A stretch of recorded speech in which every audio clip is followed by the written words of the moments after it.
In the name of the Father, and of the Son, and of the Holy Ghost. Amen. O Lord, thank you for the opportunity for us to gather here to hear Keith Nestor. I ask that you grant us the grace to make this time fruitful, and may it help us to learn and grow in our faith and spiritual lives. We ask this through Jesus Christ, your Son, our Lord, who lives and reigns with you in the unity of the Holy Ghost, ever one God, world without end. Amen. Keith Nestor is the executive director of Down to Earth Ministry. He is the former pastor slash youth pastor with more than 20 years in full-time ministry. He served in United Methodist, Assemblies of God, and Evangelical free churches in various roles. In 2017, after a 20-year-long discernment process, Keith resigned his full-time ministry position and joined the Catholic Church. In October of 2018, he felt the call of God to write a book about what life is like for converts in their first year. The Convert's Guide to Roman Catholicism, Your First Year in the Church, is a realistic look at the transitions, obstacles, joys, and challenges converts face in their first year in the Church.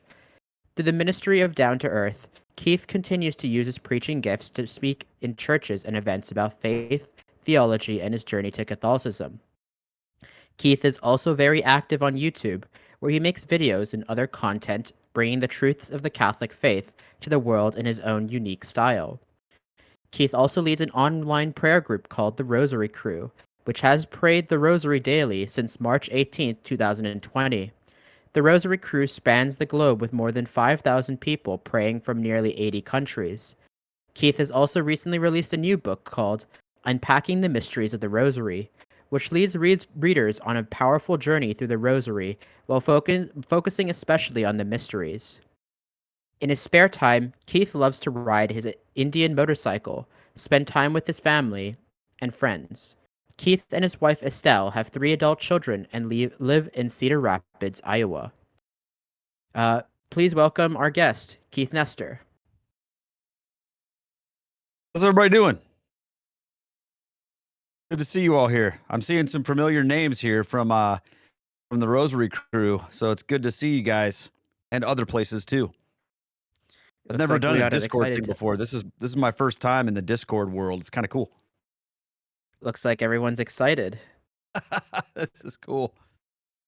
All right, let's begin with a question. Hit me. So I'm going to start with my own question, which I did not post in the channel.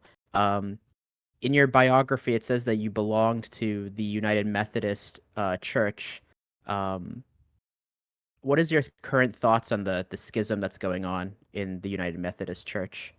Oh yeah. Well, for those of you that don't know, the schism in the Methodist Church is a fight that's been going on for about 40 years, really since the beginning of the denomination. And it has to do with issues related to human sexuality, who can get married, and who can be a pastor. And the official teaching of the United Methodist Church in what's called their Book of Discipline is pretty similar to what the Catholic Church teaches, actually. Um, and I should say, there have been a very devoted group of people over the years who've wanted to see that church teaching change to make ordination open to people who are openly avowing, practicing homosexuals, and also to see homosexual marriages performed in the church. Now, the issue has been that whenever that has come before the leadership body of the church, it's always been shot down. So it's never like they've never been able to officially change the church teaching, but because the leadership of the church doesn't agree with the church's teaching, it never gets enforced. So you have people running rampant all over the place. There's even a married lesbian, quote unquote, married lesbian bishop in the Methodist Church. And I mean, so it's just mass chaos. And finally, the church decided they were going to split apart. Now, the conservative-ish group of Methodists that are wanting to hold fast to the church's teaching, they're the ones that are being forced to leave. So that's what's happening right now. Churches are disaffiliating from that denomination and leaving. So It's just a complete circus, and it's really that whole issue that kind of pushed me into Catholicism because that's what was going on, and I was basically at a point where I'm like, "No, I can't stay in this mess." And I realized though that without the authority of the church, it was just going to be nothing but a circus.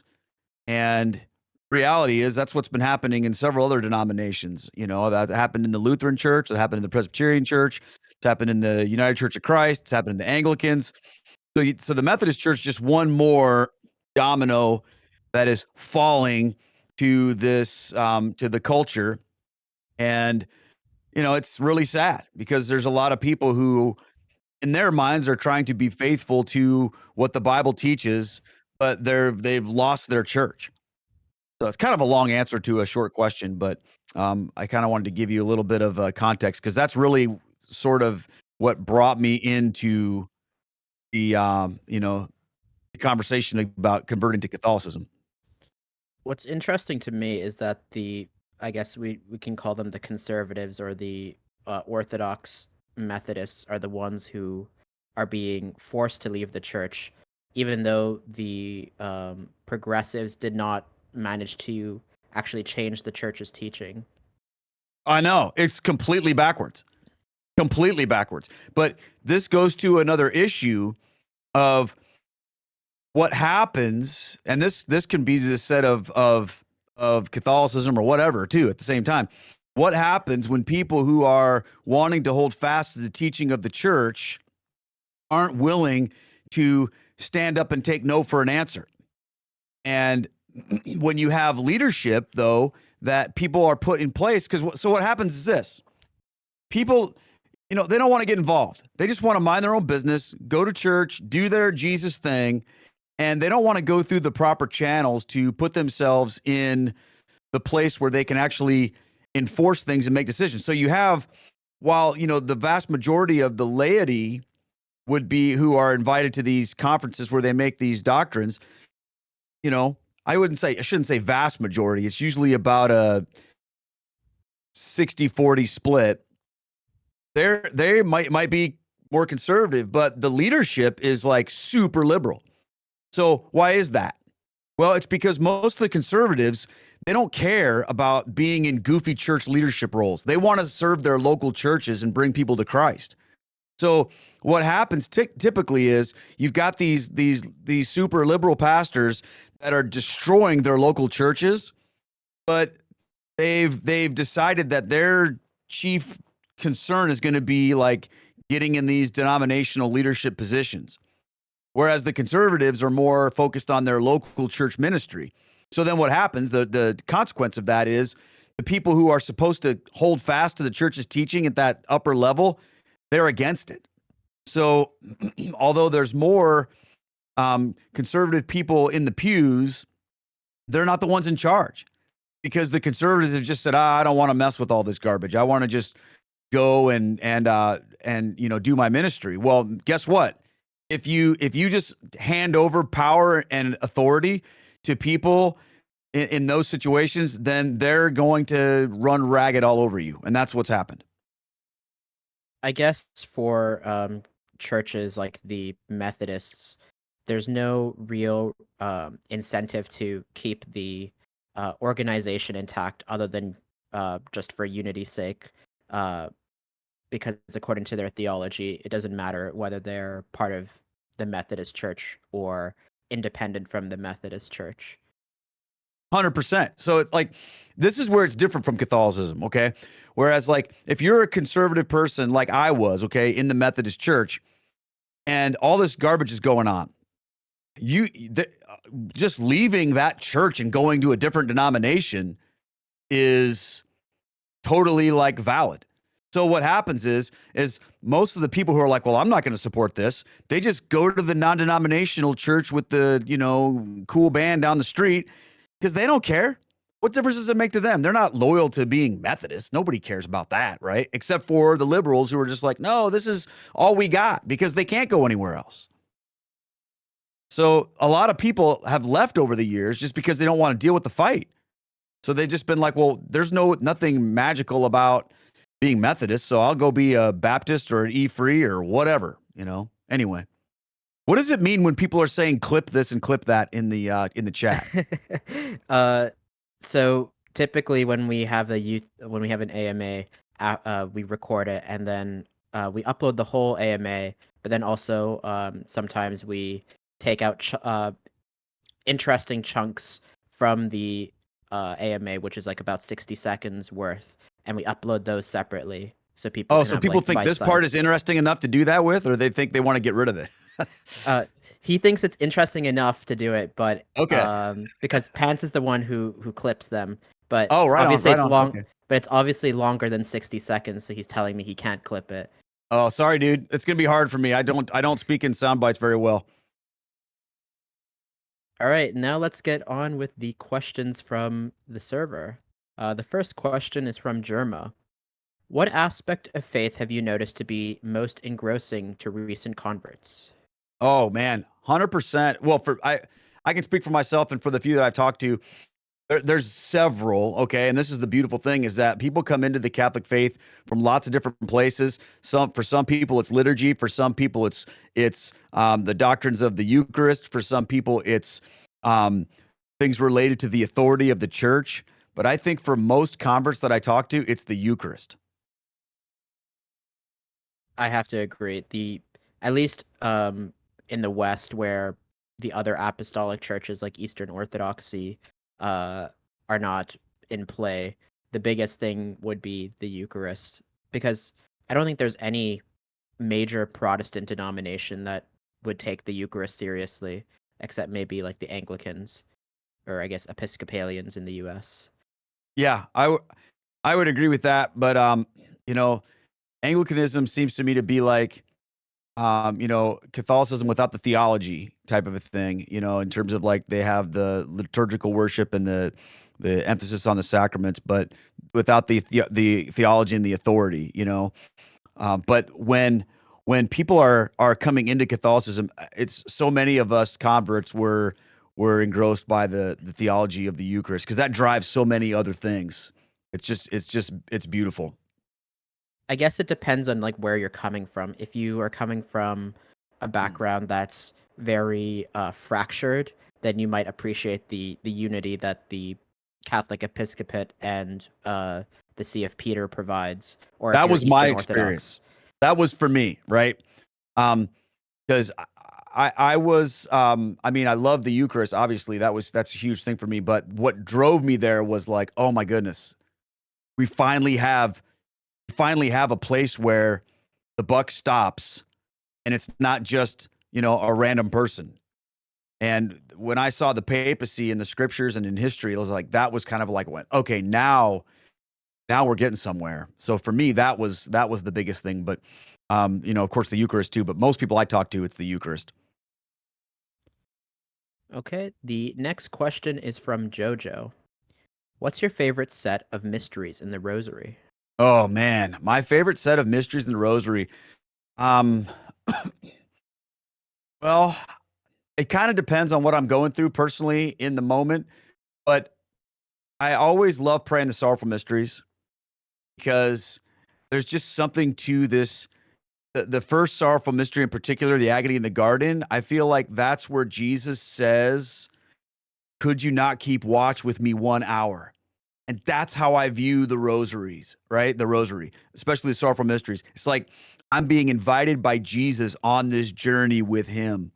And discipleship is all about following Jesus and carrying the cross and starting off with that first sorrowful mystery of there in the garden, renewing your commitment to following the will of God no matter what you're going to walk through. So for me, that's the one that I always find myself connecting with. But I love them all, but that's probably my favorite set. I would have to agree. In my experience, the Latin Church emphasizes a lot of penitential devotions. So things like Divine Mercy, uh, Adoration, uh, Stations of the Cross, things like that. So I think the sorrowful mysteries out of the four set of mysteries speaks best to the Latin Catholic experience, and obviously being formed in the Latin Church, uh, that's something that speaks to how I was formed. Yeah, I'm with you on that. Next question is from Genesius. Hello, Keith. What do you Hello, think of the Genesius. What do you think of the ordinariates and their mission slash patrimony, and what do you think of British food? Well, I don't know much about the ordinariate, so I can't really comment on it. But if the ordinariate is bringing people into communion with the church, with the Bishop of Rome, and is accommodating them in some way where they can do that, I think that's great. As far as British food, I've never been to Great Britain before. I love fish and chips. I love Gordon Ramsay. I went to Gordon Ramsay's Hell's Kitchen restaurant in Las Vegas, and I had beef Wellington. It was amazing. So I don't know if that counts, but so far what I've had is pretty amazing. What I guess when it comes to the ordinariates, they're as you said, they're very great because they bring people into communion with Rome. But also, I think they're a very tangible fruit, if not the biggest fruit out of Vatican II's drive for ecumenism. Yeah, I'm all for that. I guess when it comes to British food, I wouldn't be able to speak like since you've had beef Wellington, I haven't even had that. So I at best I can speak on fish and chips, and that's good. But we also have to keep in mind the reputation British food has. Well, maybe someday I will be able to give a better answer to that having when I get to go to Great Britain someday, hopefully. But I'll let you know what I think of it when I get there. But I'm not a big like potato person. I feel like British stuff is like a lot of potatoes, isn't it? Um, as far as I understand, the big like culinary stuff in Britain is a lot of it is like meat pies, and I guess those pies have potatoes in it. Yeah, I'm all about the meat. So yeah, meat and pastry. Um, but yeah, I'm up for whatever. Next question is from Goofier Ball. Hello, Mr. Nestor. We're so glad to have you on our server for this AMA. Who's your favorite saint and why? God bless. Okay, thank you so much. Thanks for having me. My favorite saint, it's kind of like that's hard to say, like your favorite saint, because they're all awesome. But the ones like my confirmation saint was Saint Ignatius of Antioch, and the thing I love about Saint Ignatius of Antioch, first of all, how early he is, and I love just his boldness of writing these letters to the church while he's on his way to his execution, telling them, "Do not save me. I want to be ground up. I want to be food for these lions in the same way that, Jesus Christ is food for us." And just his boldness, I thought and think is powerful. Um, so yeah, I'm loving that. But right now, though, I will tell you this: like, I've been on a pretty big Saint Francis de Sales kick lately. We just got done doing a month of Mary, a Marian consecration, with the book using his spirituality over on the Rosary Crew, and man, I'm digging me some Saint Francis of de Sales too. We we've had a kind of a joke develop over the last few AMAs where the answer to the question what's your favorite saint is there's only one correct answer, and that is Our Lady. And the only thing you get to choose is which under which title you you have a devotion to. Yeah, well, I mean, everyone should probably say that, but I was sort of kind of like, you know, taking that for granted, I guess. But I guess Um, the question that he's intending to ask is uh who's your favorite saint besides Our Lady? yeah, Um yeah, that's kind of how I took that. uh when it comes to Saint Ignatius of Antioch, I really appreciate like the the witness to the primacy of Rome in his writings.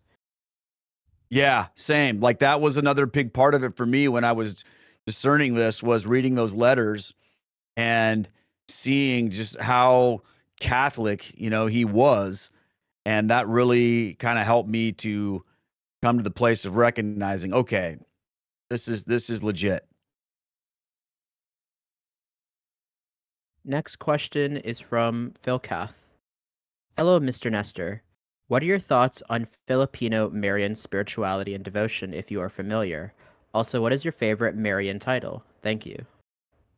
Okay. The only thing I know about Filipino Marian spirituality is that the Filipino people I know, like from the Rosary Crew, different things like that, they are just like on fire for praying the Rosary. We have some Filipino ladies in our parish, and they're just like, if you've ever heard Father Calloway's testimony where he talks about the Filipino ladies praying the Rosary, and they're like, hey, man, blah, blah, blah. Like we've got that literally going on in our parish, and so they're obviously pretty devoted. I don't know any much more about it than that, but I do know this. Everybody that reaches out to me from the Philippines is like a boss when it comes to their faith. So I really want to get there and check it out. Now, you asked me, what was my favorite title of Our Lady? Ye- So I really would like Our Lady of Guadalupe fall under that too? I would say so. Okay, because that's what I'm going with. We just did a pilgrimage to Mexico City to visit Our Lady of Guadalupe in January, and it was incredible. Did you get to see Juan Diego's Tilma? Yeah, we were there. That was what the whole point of it was. It was amazing. I led this pilgrimage with Select International, and we had an incredible time. And the Tilma it was so beautiful. So I've got a devotion to Our Lady of Guadalupe. We have a big kind of life size Our Lady of Guadalupe in our parish too. And every Friday when my wife and I go to adoration, I always kind of on the way out, I stop by and I pray for the pilgrims that went with us. Um, and then I pray for my kids and I pray for the people that are coming up on our next pilgrimage as well. But I love Our Lady of Guadalupe. That's awesome. Next question is from Snails. Which Protestant denomination is the hardest to recover from? Also, what's your best parenting advice? Hardest to recover from? Man, I don't know. I would say it's probably got to be the independent fundamentalist King James only Baptist. It's not really a denomination, but it's kind of a group of, you could call it a denomination. And I know that seems weird, but I would also say that um, the denominations that tend to be more like non-denominational, evangelical, sort of squishy when it comes to theology, because here's why those are hard to recover from. when when you've basically been taught that church is this emotional experience that's all about you, and that's the place you're coming from, where you're always coming out of it with, oh man, I was so blown away by this, and like emotionally it just it connected with me, and it's not so much about theology, but it's more about the experience. That's hard to recover from, because in Catholicism it's totally like a different vibe. And if you're coming into it looking like, or expecting the same kind of thing in Catholicism, you're gonna be like, what is going on here? But like, I have a good friend of mine who is a reformed pastor, okay? And he is becoming interested in Catholicism. And he came to mass with me a couple weeks ago. And he was like totally cool with everything that was going on because he was raised Lutheran and he's reformed in his theology. So therefore, he understands liturgy, he understands the sacraments, and he understands the primacy of Scripture. So all those things connect with him, and he's not like going, "Hey, man, when are we just going to worship God in the Spirit? And when's this sermon going to like apply to my life? And when am I going to get something out of it? And when's the band going to come out and make me cry?" So I said the independent fundamentalist Baptist thing first. Maybe I shouldn't have said that. Um, but and I guess I'm probably saying that because they seem to be the most hostile towards Catholics. So there's probably a lot of things you have to unlearn. Um, but I think the people that are the toughest, like as converts coming in, are the people that have no clue about liturgy and authority and theology. So I guess the denominations that would cover would be basically the Pentecostals and the Evangelicals Yeah, and the I would. non-doms. Well, some of the evangelicals that wouldn't apply to, right? Because they've got a high view of scripture. But I'm talking more like the kind of, I don't know, it's hard if you haven't been a part of this in the past, but sort of the more like, charismatic Pentecostal-ish stuff, some of the more like, the churches that are they would probably say they're more non-denominational than anything. Yeah, Some that of you makes guys know what I'm sense. talking about. I'm sure in the chat or in the group there are some. Okay, I like what Pastor Jim's Gnostic nonsense says. Low church Protestant denominations. There you go. Okay. Um that's kind of what I would say. Like a low church kind of vibe. I guess when it comes to like high church, it's very easy to transition from a high church Protestant to Catholic because there's not this emotional baggage that you're basically losing. Um, but then there's also like the theology is very similar, so you can transition from one to another without too much pain. Yeah, it does. Okay, so hold on. I want to interact with our buddy Pastor Jim's Gnostic nonsense. He's saying in the chat that he doesn't know how it focuses on you instead of God. Here's what I mean by that. It's very seeker driven. And what I mean is this. The it's very focused on what's the experience of being in this worship service like for the congregation. Okay, so there's a lot of care taken to all of these type of things like, okay, do I feel welcomed? Where is, do people understand what's going on? We're going to have a countdown so we know when the worship service is going to start. We want the music to be emotionally connecting. So it's whereas like in Catholicism, nobody gives a rip about any of that. It's all about we are focused on God. We're worshiping God. It's all about God. So sometimes to the point where it feels like some people that are coming into it go, "Wow, nobody even cared that I was here." Um, and that's sort of a cultural difference that a lot of people will struggle with when they're first coming in, because they're not used to that. They're used to everything kind of being about them and being pulled into that experience. So I think that's what I meant. I hope that makes sense. I had a guy say to me one time, just a couple weeks ago, who's a Protestant guy who was coming into the church. He said, "You know, I went to the Catholic Mass, and when I walked in, I felt so small, and that was a good thing because I wasn't the point. God was the point." And that's exactly what I'm trying to say. And like, as much as we should all, no matter what denomination or whatever we belong to, as long as like everyone should be in that experience, but you don't see that as much in some of those other low church kind of Protestant situations, but you totally see that in Catholicism, and or at least you should if it's done right. And when it is, like that's the you know that's the feeling that you get, the realization. I guess the problem in the modern church, at least in the West, is that we often don't get it right. Yeah, unfortunately, I would agree with that. But thank God we have the liturgy. The liturgy sort of like puts some serious guardrails around what can happen. And I know a lot of Catholics get worked up about goofy things that happen in the mass, and I do too. But let me just tell you, my friends, what we even the like most hokey, goofy, Novus Ordo experience you're gonna have in the mass, nothing compared to the stuff that you'll experience out in Protestantville. Not everywhere, but that you can experience. So the liturgy keeps us at least within the bounds of order and what the church teaches. Now, don't get me wrong. I'm all about keeping things right in line. I mean, I'm a Latin mass guy, but what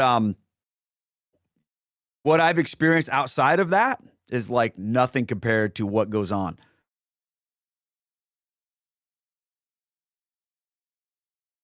Snails' second question was, what is your best parenting advice? Oh yeah, I forgot about that. Oh well, that depends on what's going on with your kids, but I think the best parenting advice would be to model to your children that your relationship with your spouse is the most important relationship in the family dynamic. They need to see you and your spouse devoted to each other in a healthy marriage and on the same page, and of course, worshiping God together. Um, that's what I think the most. That's where you start. That's where you start. There's a lot of problems that come from when parents, put their kids in the middle of the family and say, "Oh, well, it's all about the kids. It's all about the kids." No, it's not all about the kids, but in order to be the best parent you can be, you've got to show the kids that the marriage is the most important thing. I guess when you're a child, the model relationship that you will see for the most part is the relationship between your parents. Exactly. That's 100% what I mean, and I've seen a lot of what happens when that relationship is downplayed, the relationship of the spouses, and it's all about, well, what do the kids want, or what are the kids doing, and mom and dad can be so far apart, but the kids need to see that they're going to have security in that, which is going to open the door to everything else. Also, oftentimes, the kids don't know what they want or they're not capable of determining what they want. So, the parents need to take a more active role in that regard. Yeah, yeah, absolutely.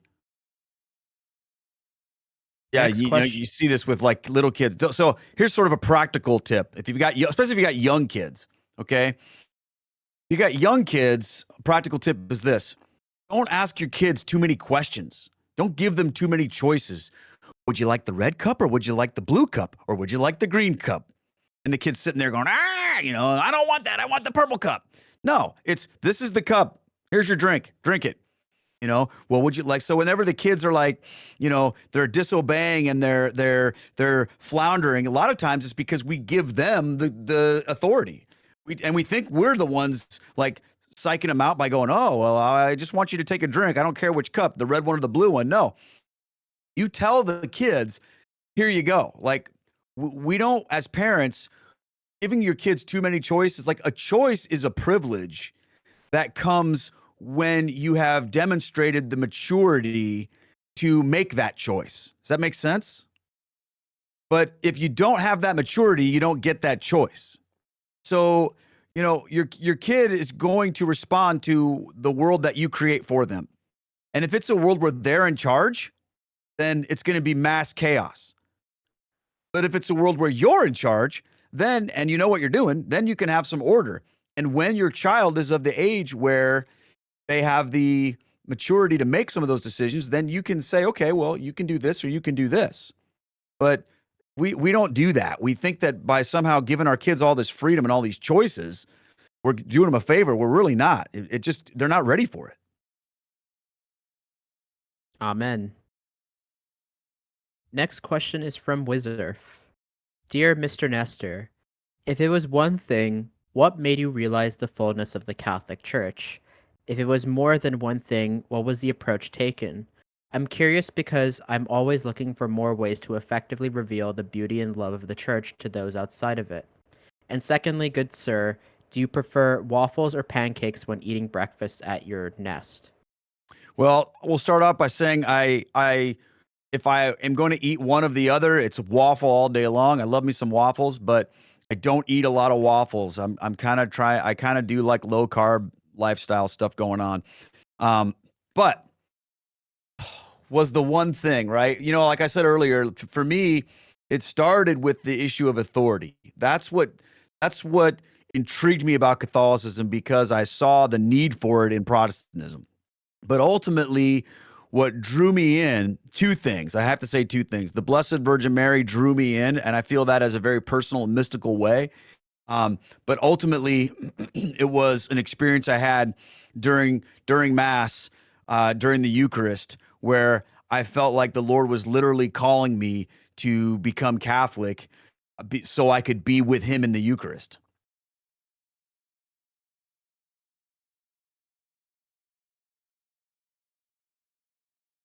So, I guess uh, I'm just trying to read his question again. It's Yeah, very yeah. Make sure poorly I worded. make sure I was clear with him.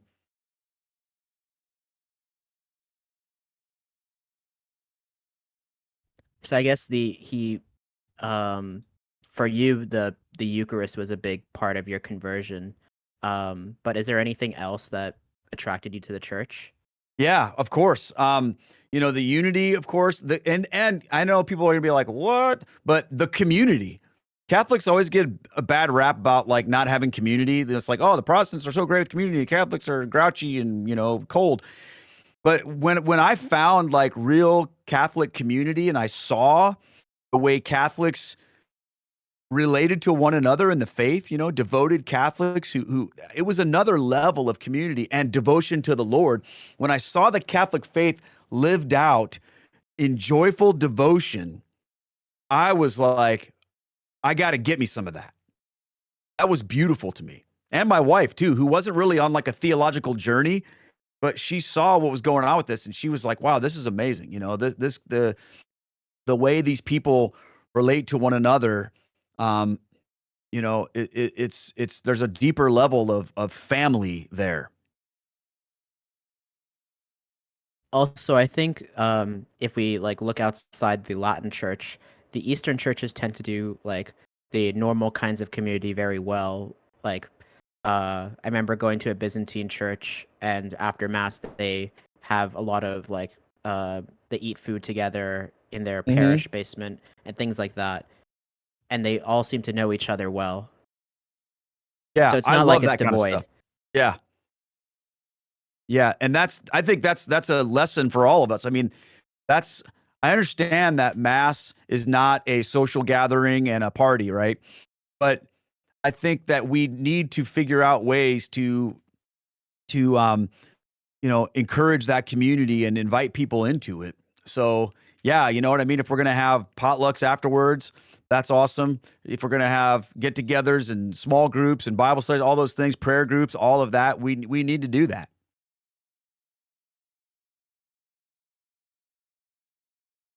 Next question is from Potato Cream Soup. Hello, Mr. Nestor.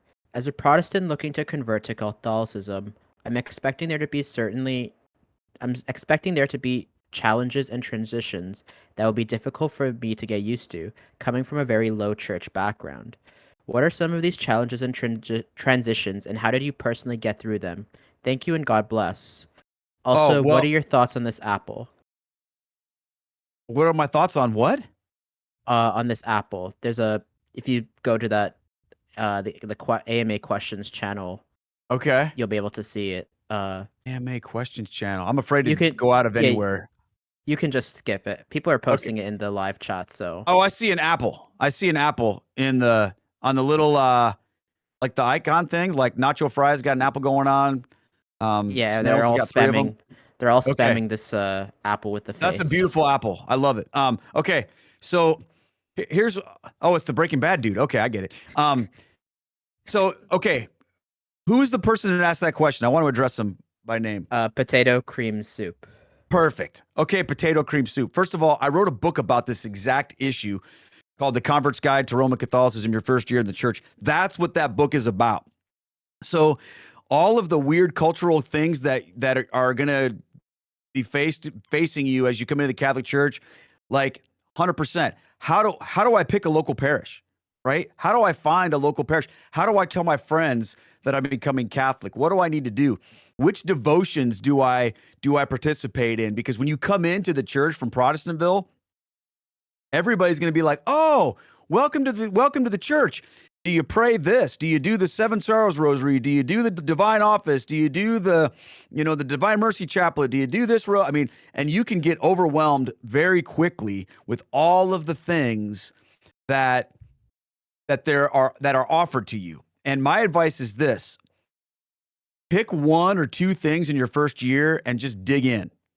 And don't feel guilty if you try something and it's not your jam. Like, that's okay. The church has such a treasure chest of beautiful gifts to help people grow in their faith. And not everything is going to connect in the same way.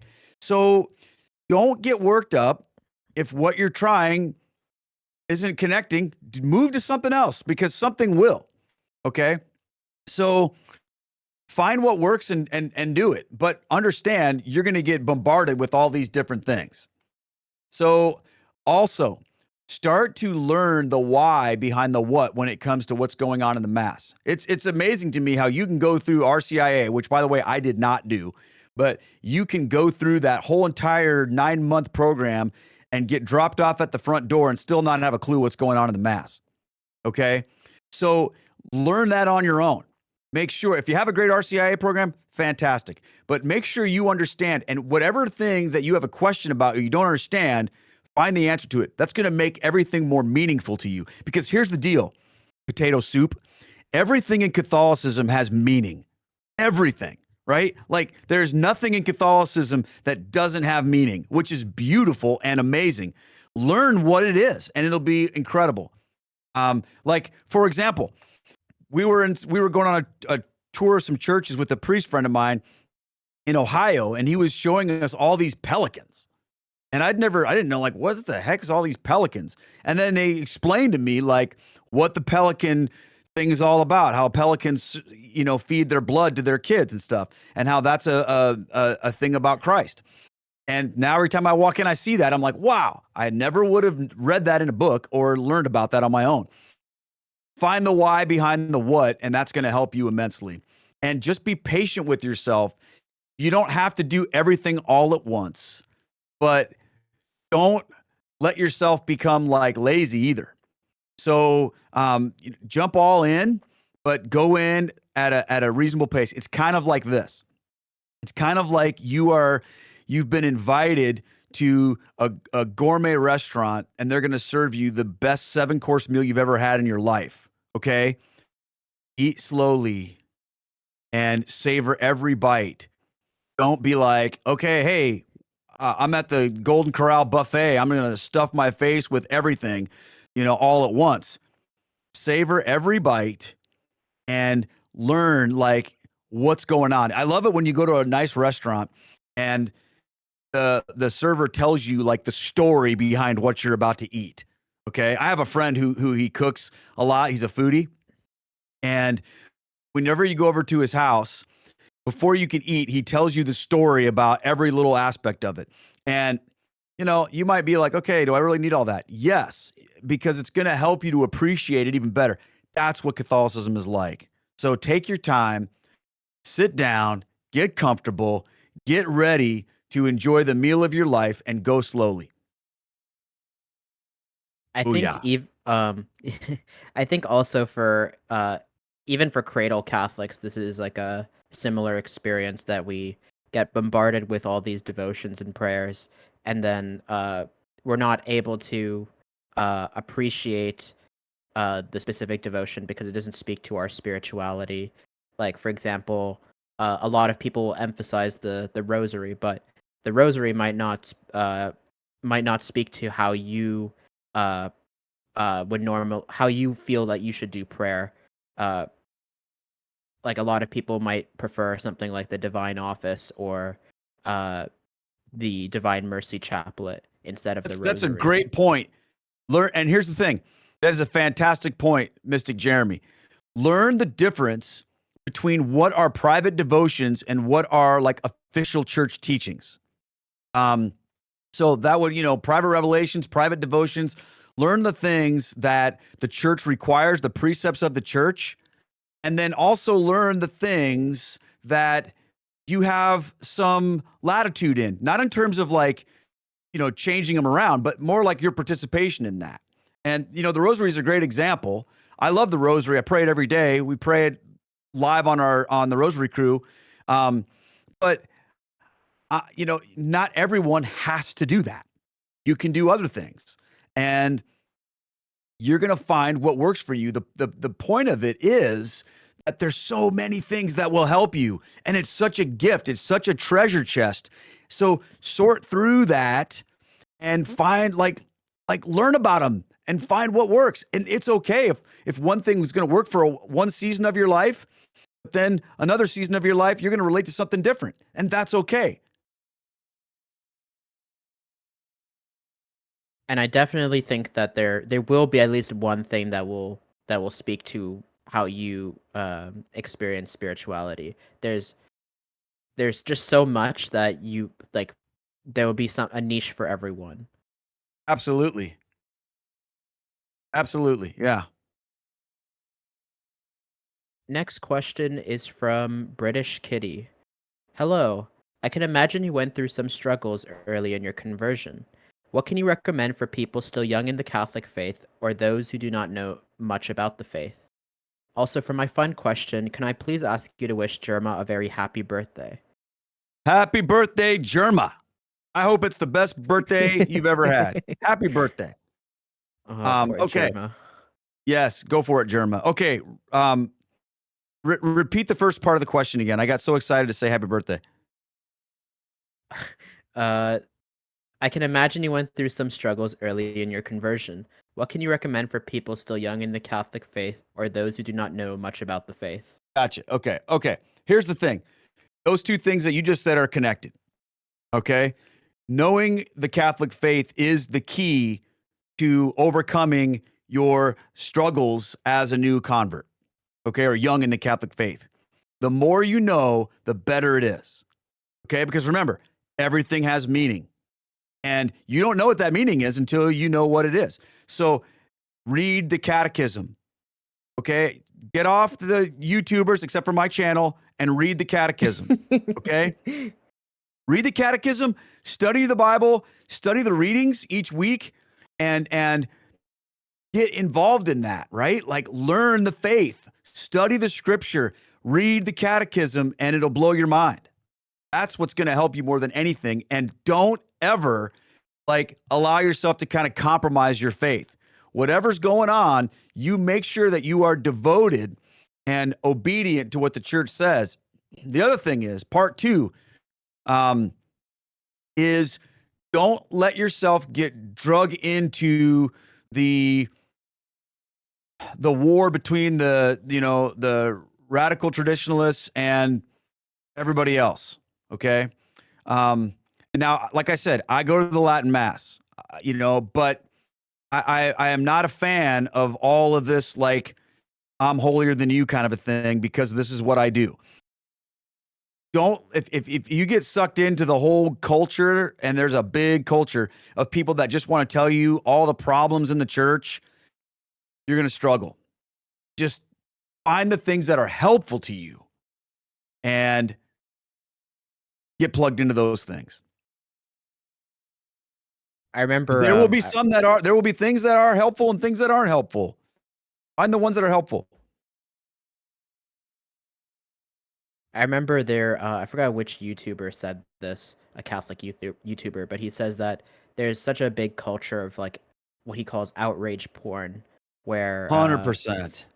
people will just focus on all the issues and problems in the church and not enough on praying or their own spiritual lives in general.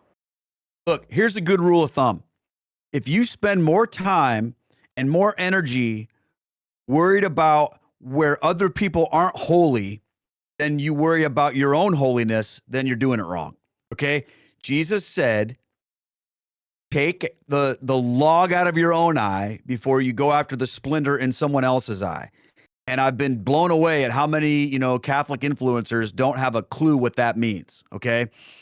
They just are like, well, hey, did you hear what this guy said? Did you hear what this guy said? And it's almost like, oh my goodness, let's make a video right now about what that guy just said or what that guy did, and let's get everybody all riled up and freak a bunch of people out. And then we wonder why people who are exploring Catholicism go, okay, maybe it's no better over here than it is over there.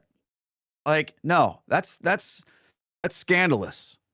And I'm against that. I think that we need to be focused more on holiness and things that are going to be helpful, not things that are going to rile everybody up. Amen. If you want to get riled up, you can. Here's the deal. You are going to find what you're looking for. If you're looking for people that don't do it right, even in the leadership, if you're going to look for the sins of the Pope and the bishops, you'll find all that stuff.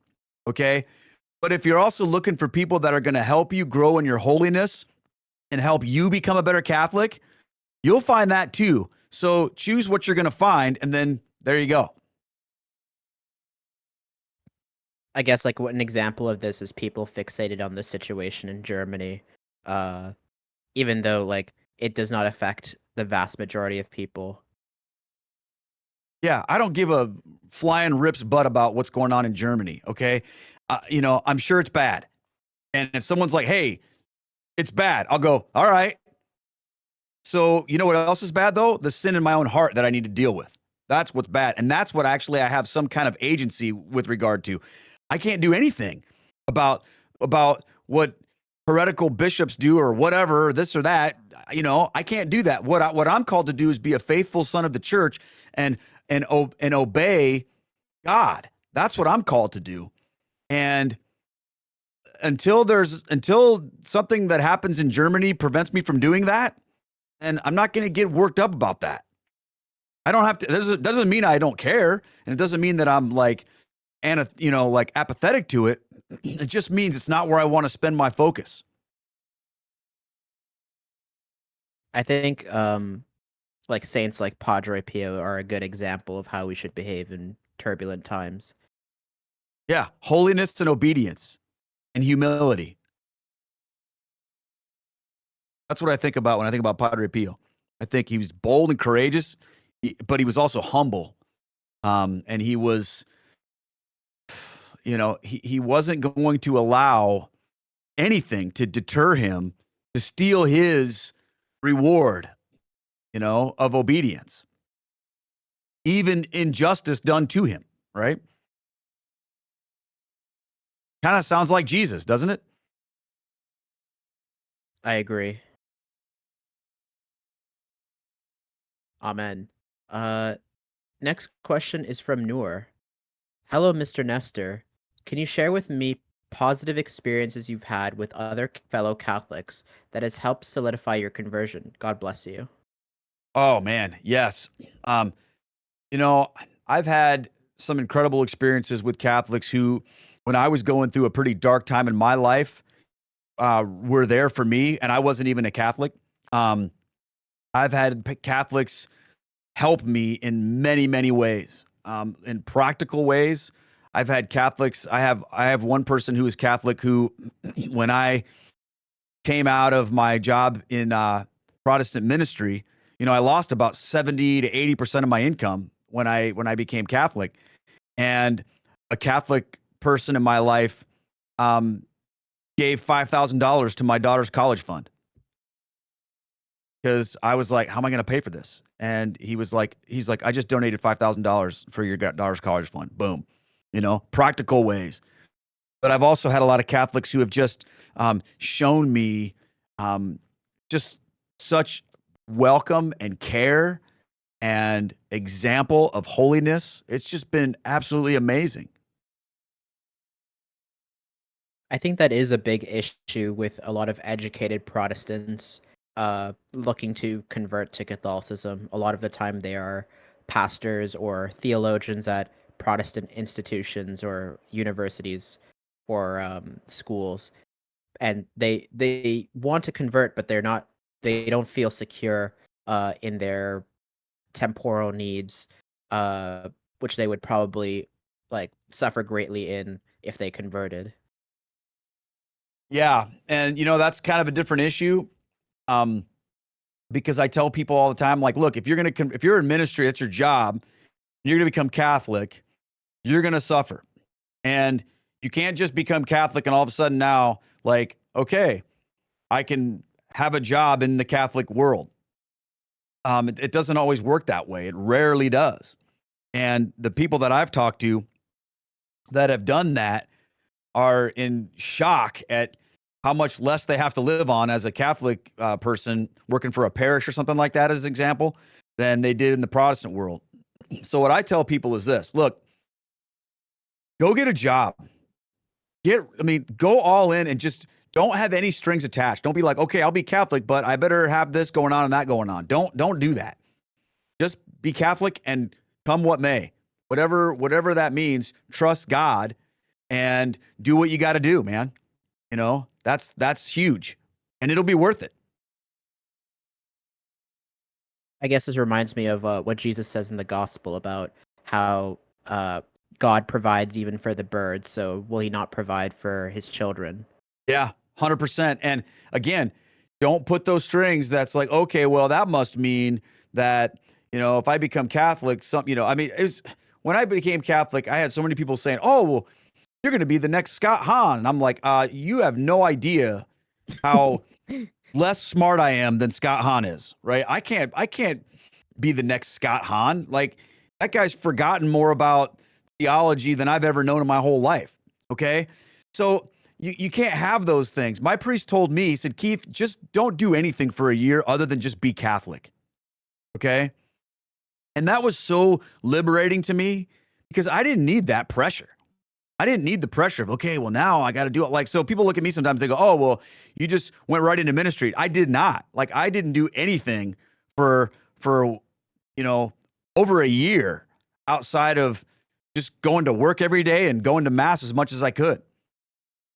So that was, and I was cool with that. I was okay.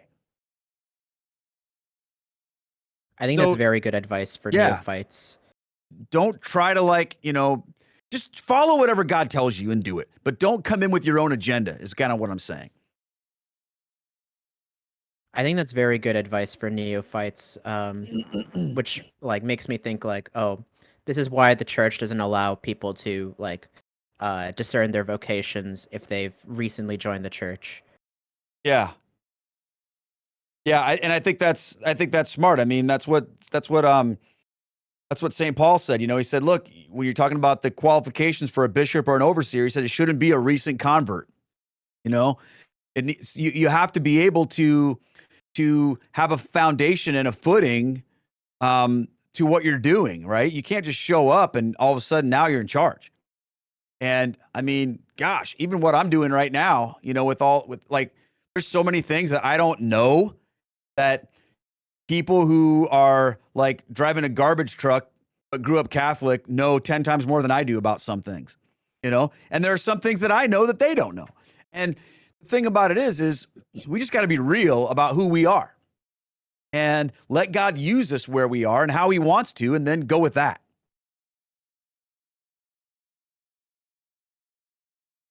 Next question is from El Presidente.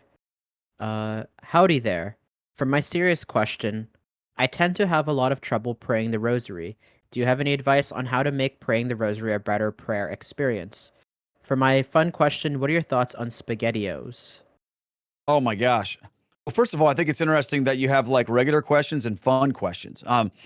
But I haven't eaten SpaghettiOs. I don't even know when the last time I ate SpaghettiOs was. So I'm not here to comment, but I do remember that the best part about the SpaghettiOs are those little round meatballs. Like if you don't have those going on, I'd just eat a bowl of those. But as far as praying the rosary goes, here's the thing. You've got to set a time and make a commitment to do it, and not do it while you're doing other things. Now, don't get me wrong. I'm not saying that, you can't pray the rosary while you're mowing your yard or while you're doing all that. You can. But when if you're having a hard time, if you're struggling to do it, you've got to remove yourself from anything that would be a distraction and put yourself in that place where this is what I'm doing, so that you can focus in on meditating on the mysteries, because that's the key, right? I just wrote that book, Unpacking the Mysteries of the Rosary. That's all about digging in and entering into that spiritual devotion that's going to take you on that journey of the mysteries. So you have to be able to put yourself in that place. And if you're like driving down the road, praying your rosary, you're probably not gonna be able to do that. Now, let's say you're a rosary east and you play the rosary all day long. You're gonna pray 4 rosaries every day, and you got to pray one on the way to work. That's totally cool, right? But if you're struggling, man, put yourself in the best position to set yourself up for success and give yourself that opportunity. So make a time when you're going to do it. Don't just go, well, I'll pray it when I go to bed at night. No, set a time, make it happen, Captain, and it'll be way better if you do that. I think a lot of people have trouble praying the rosary because they genuinely don't know that they're supposed to like contemplate the mysteries while they're praying the rosary. They just think, just pray these sets of prayers and that's it. Yeah, exactly, exactly. Again, learn the why, not the what, or learn the why of the what. That'll help you. Why are we doing this? Why are these mysteries? Why do we pray these prayers? Learn the why, and then it'll make the what better. Next question is from Church the Roman Nightmare. What will be your papal name? I guess he means if you became pope, what would be your papal name? Oh my gosh. My papal name? Man. I mean, what are the rules behind that? What I can it get, be? Is there a rule? I think it can literally be anything, but usually you pick a name that uh is of Roman origin and has been used in the past. Okay. How about like Pope Maximus the 12th? Is that a thing? Because Uh, Maximus just sounds cool, you know? I'm not sure if there's ever been a Pope Maximus, so you'd probably be Pope Maximus the First. Okay, well, that's cool. There we go. That's it. Pope Maximus the first. I love that. I guess like a lot like this is a common question that comes up, and a lot of people just they either they don't know what name they would have because they haven't thought about it, or they just pick a name that belonged to a pope that they particularly love or liked or appreciate. Yeah, that makes sense. Next question is from Captain Pants. Hello, Mr. Nestor. Being on Catholic YouTube and all, I imagine you've heard plenty of conversion stories. Which conversion story, be it a friend, your wife, or some YouTube commentator, is your favorite out of the ones you've heard? On the funny side, who's your favorite comedian? Okay, my favorite comedian is Tim Hawkins. Um, and I think he's hilarious. But I also love Jerry Seinfeld. I'm a huge Seinfeld nerd. I know every episode of Seinfeld. I can quote it like incessantly. Um, as far as conversion stories go, well, my wife's reversion story is pretty amazing. That's also on my YouTube channel. But at the risk of sounding like I'm, putting that out there, a conversion story that I feel that I love listening to is Steve Ray. I mean, Scott Hans, of course, is great, but Steve Ray's conversion story, I think is fantastic. I love how he processed everything and worked his way into the Catholic Church. So I'm gonna go with Steve. Steve Ray is a very like energetic, uh, fun person to listen to in my experience. So Yeah, I love that dude. He played a pretty big part in my conversion story. that's great. Yeah. Next question is from What Are You Doing? Hello, Keith. Have you met many international Protestants? If so, do you feel their worldview differs significantly from the conservative American evangelical slash liberal mainstream dichotomy you see in the US and Canada? Interesting question.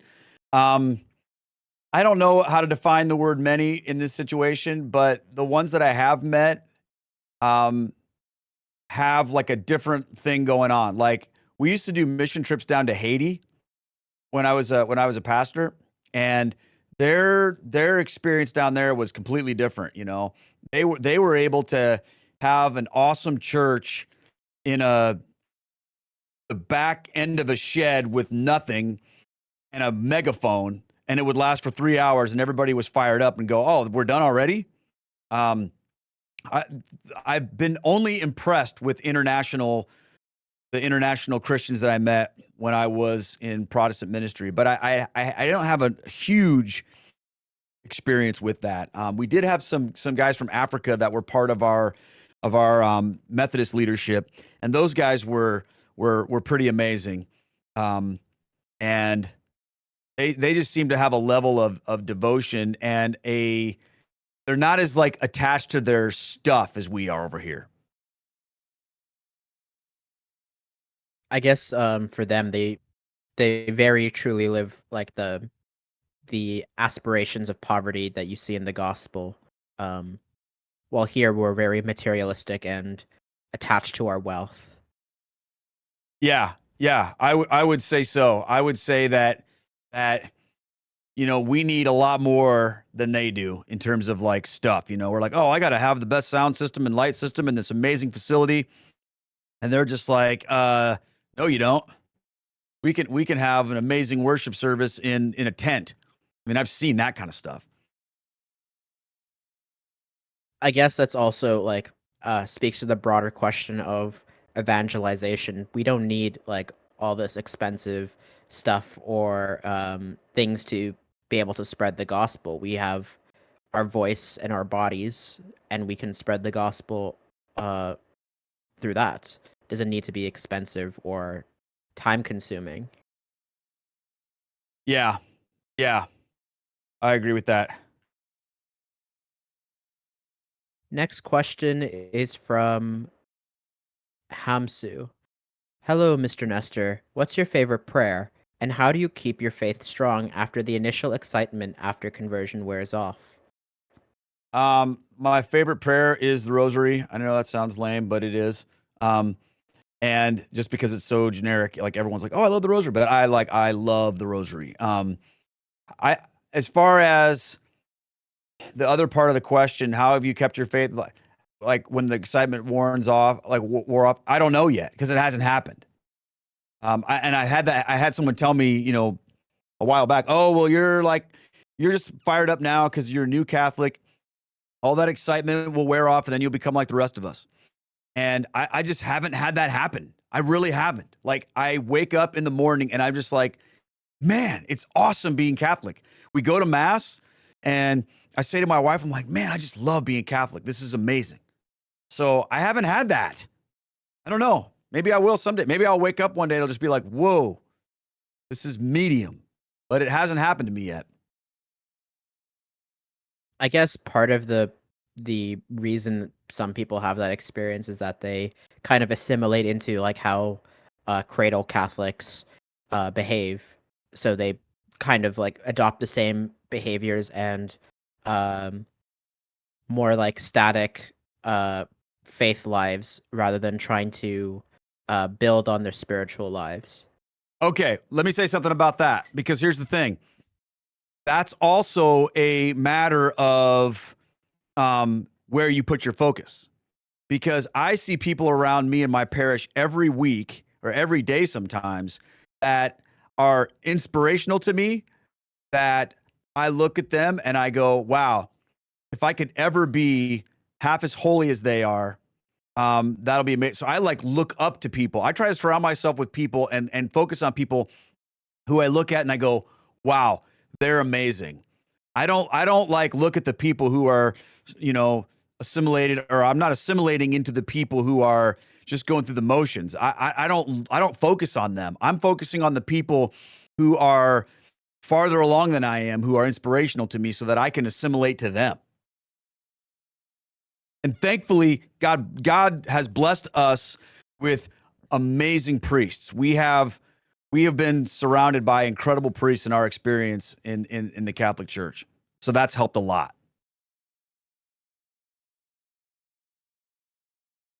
Next question is from Killua.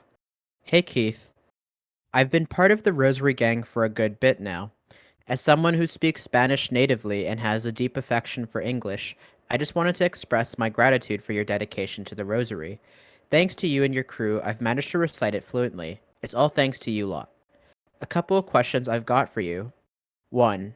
From your perspective, what's one lesson we Catholics could take away from our Protestant mates? 2. Do you still pray and hope your boys will become priests? Thanks a lot. Oh, well, thank you for being part of the Rosary crew. That is, you're part of my family in that, and I appreciate that. Um, what's okay? I'm trying to think how to answer this. What's one thing that Protestants that we could take from Protestants? I would say this. There's probably more than one, but just one would be our Protestants.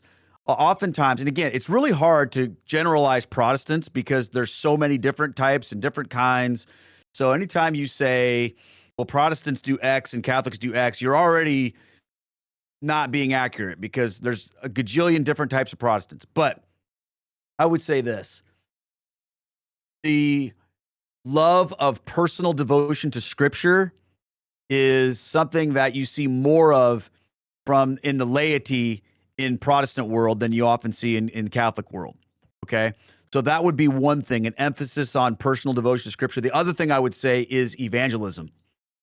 Protestants seem to think more about how we can invite people to church more. I mean, I heard a priest recently get so fired up in a large Catholic parish, was fired up about 10 people in RCIA. Okay. We're going to have this incredible RCIA class. We've got 10 people. And this is a parish with thousands of people. And I'm just like, oh my goodness. Like, we need to be reaching hundreds of people every year, if not more. Like, why do we struggle with that? And part of it is because we don't have a very strong culture of invitation in most Catholic parishes. We're not inviting our non-Catholic friends and neighbors and loved ones to come to mass with us. We're just not doing that. And a lot of Protestants, especially evangelicals, that's their focus. That's their mindset. They're like, hey, who can I invite to church? Who can I invite to this with me? And that's why you see so many, lukewarm Catholics leaving Catholic churches to go to Protestant services because they get invited. Well, when's the last time we invited them to come with us? We need to do better at that. I think Catholics don't even realize that they're supposed to be like evangelizing. Yeah, I agree. Like we're still stuck in the mentality that the people who are doing the evangelization are priests and maybe religious and no one else. Yeah, that's what the monks are for, right? And the religious orders are for. No, that's what you're for, dude. Next question.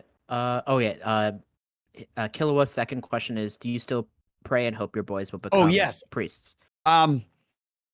Well, yes, but I'm not as focused on that right now. I'm more focused on the conversations that I've been able to have with them just about the faith in general, and that has been my focus.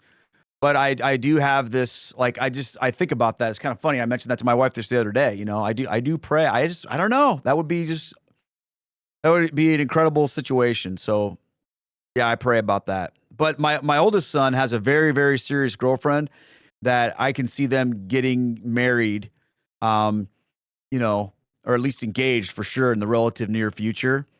So, and we love her. So I can't, I don't go, oh man, dump this girl and become a priest. Like, that's not where I'm at right now.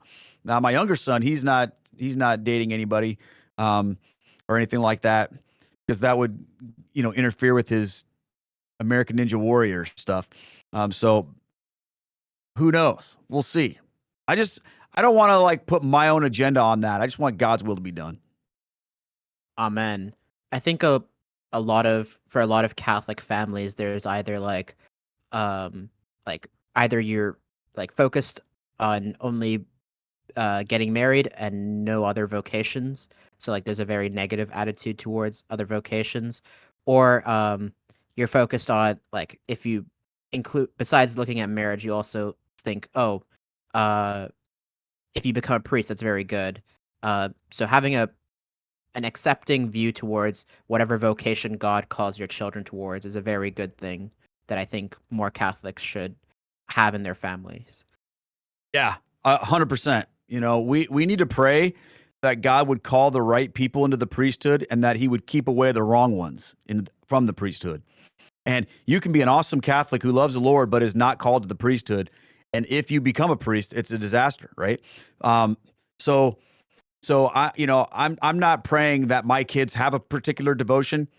I'm just praying right now that I can be a good example to them of what the Catholic faith is, so that and for me, and they may get whatever about this with me at times, but I want I just pray like, hey, yeah, I want you to become Catholic someday.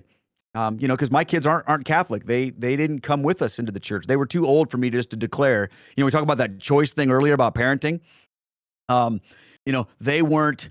They were of the age where that had to be their choice. I couldn't make that choice for them.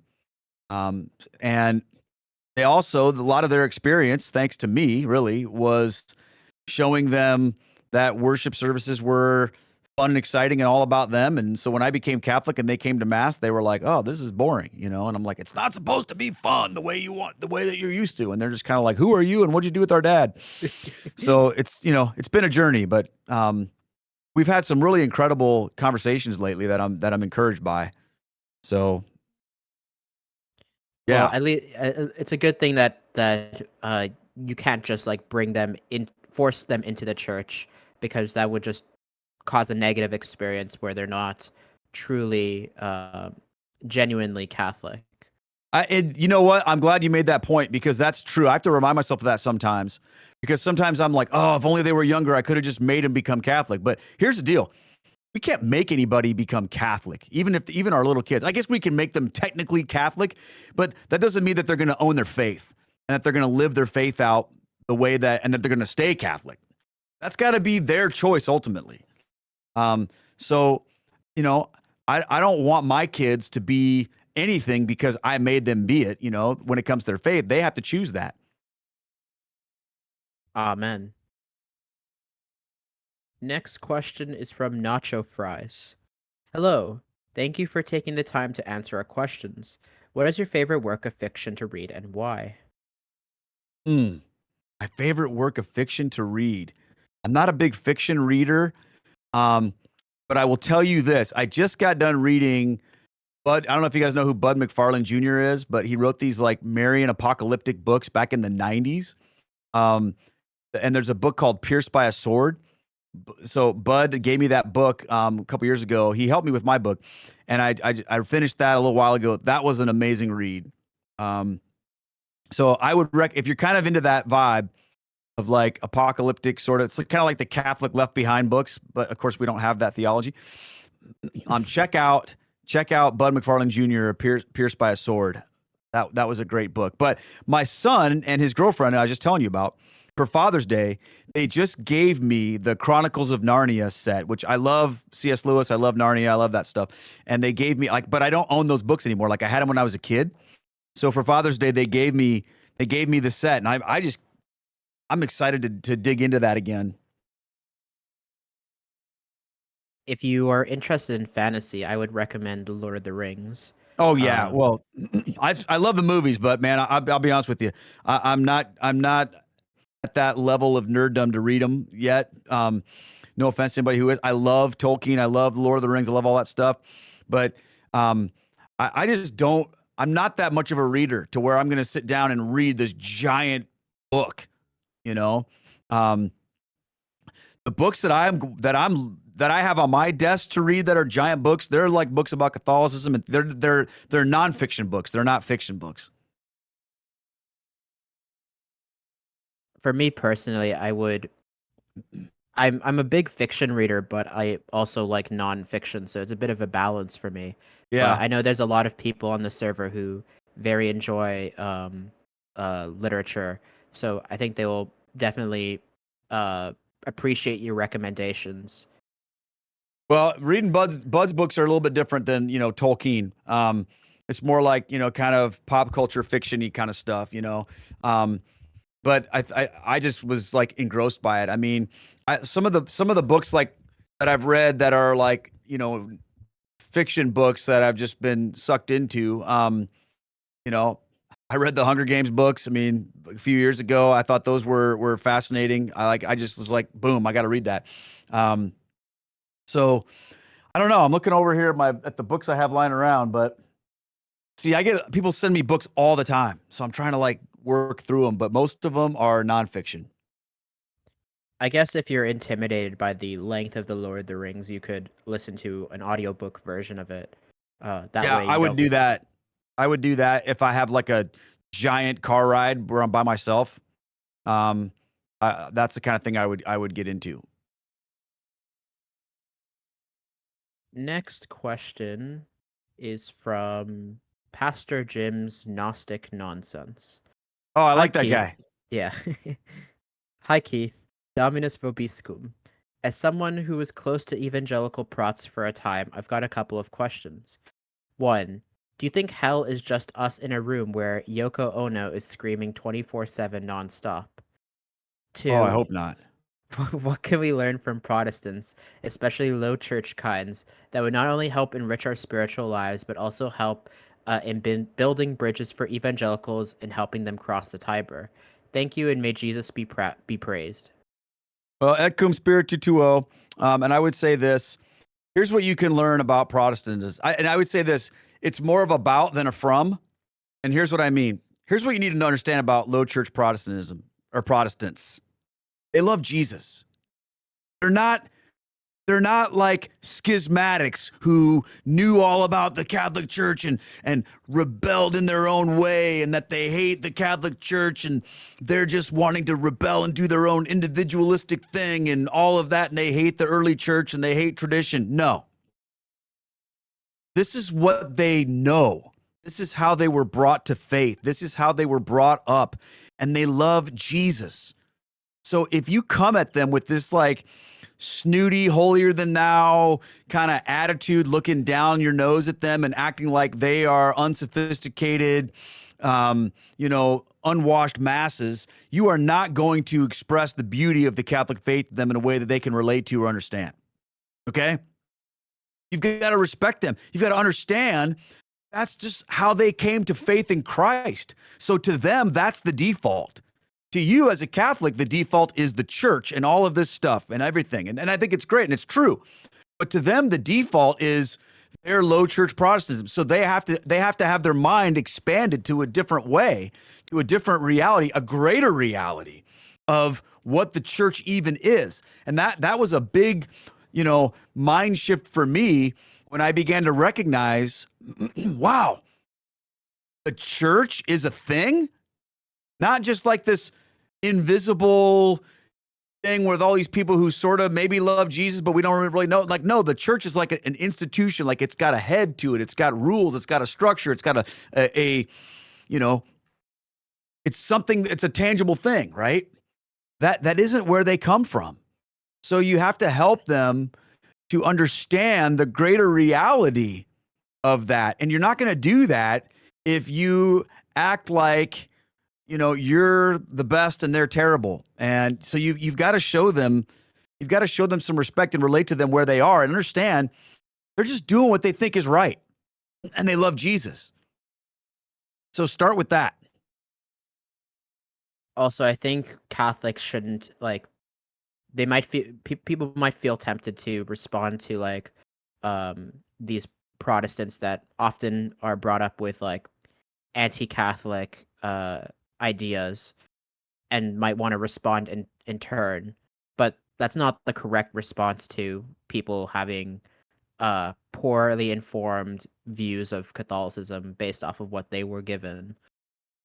Yeah, and I have to remind myself that every single day because like today I've been fighting with a couple guys on Instagram and it's gotten pretty ugly, and I have to remind myself because I can get pretty snarky in my flesh.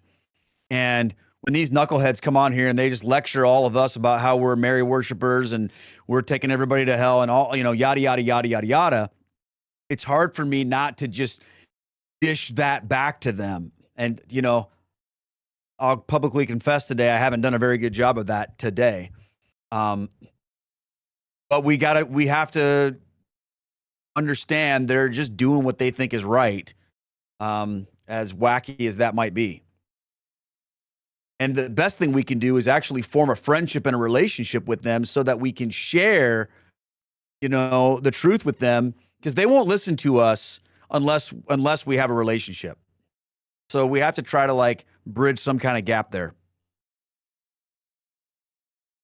Also, I think the opposite reaction, which would also be wrong, is to take what they are saying personally and just whine about it or feel very sad or depressed about it.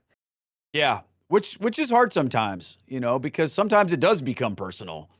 You know, I literally had a guy make a YouTube video called "Keith Nestor is Going to Hell."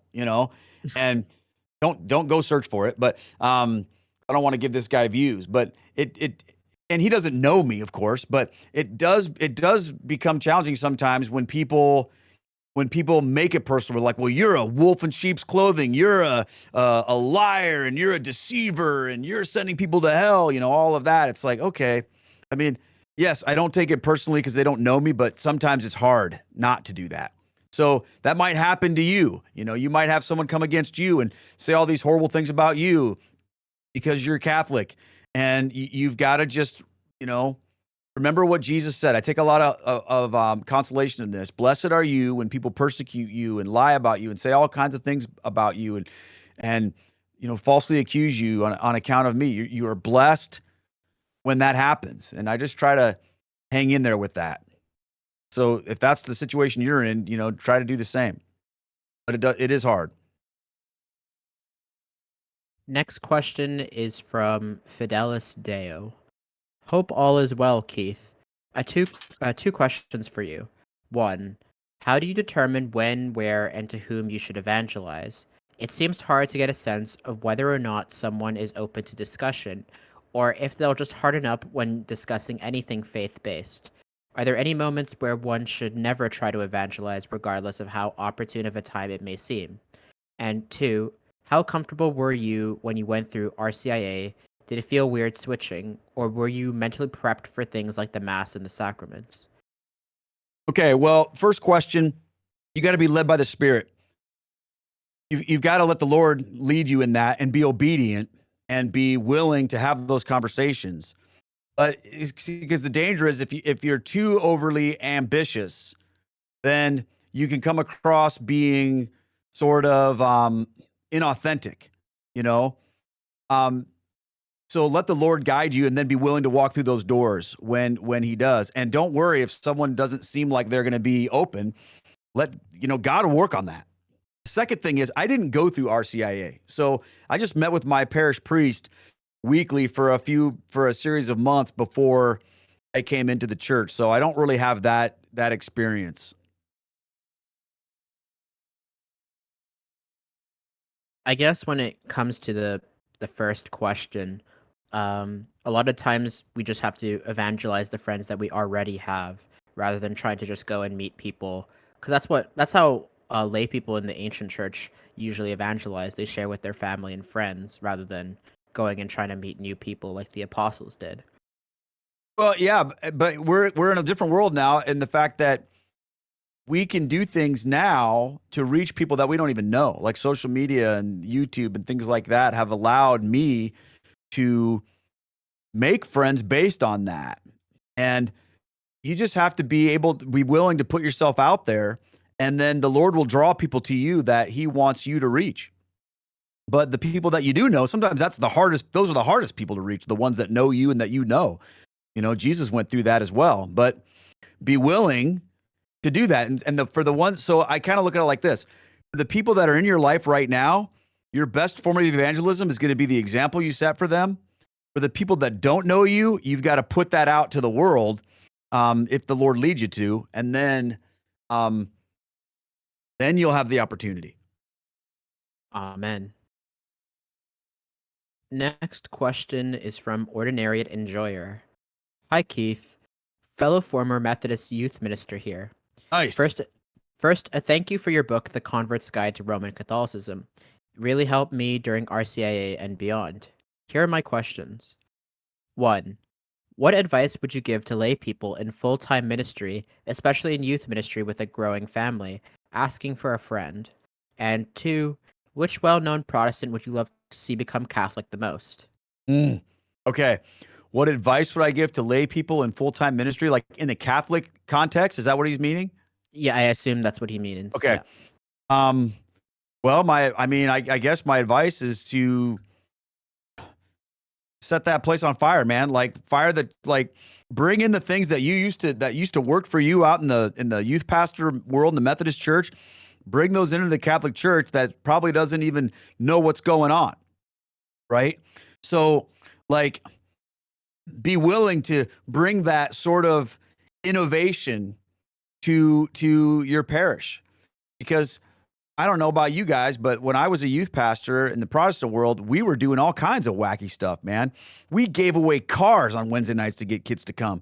We had concerts. We did all kinds of stuff, and wrap that around Jesus so that we could bring kids in to preach the gospel to them. It wasn't just about pizza parties and, ski trips. We tried to do things to change our city and to make a program that our kids would be proud to invite their friends to. That was huge. And I would love to see the same thing happen in the context of a Catholic parish, but it's probably going to have to be a convert who did it out there, because that's who knows that it's possible. And I guess not just possible that have experience doing it and would be Yeah. able to do it competently.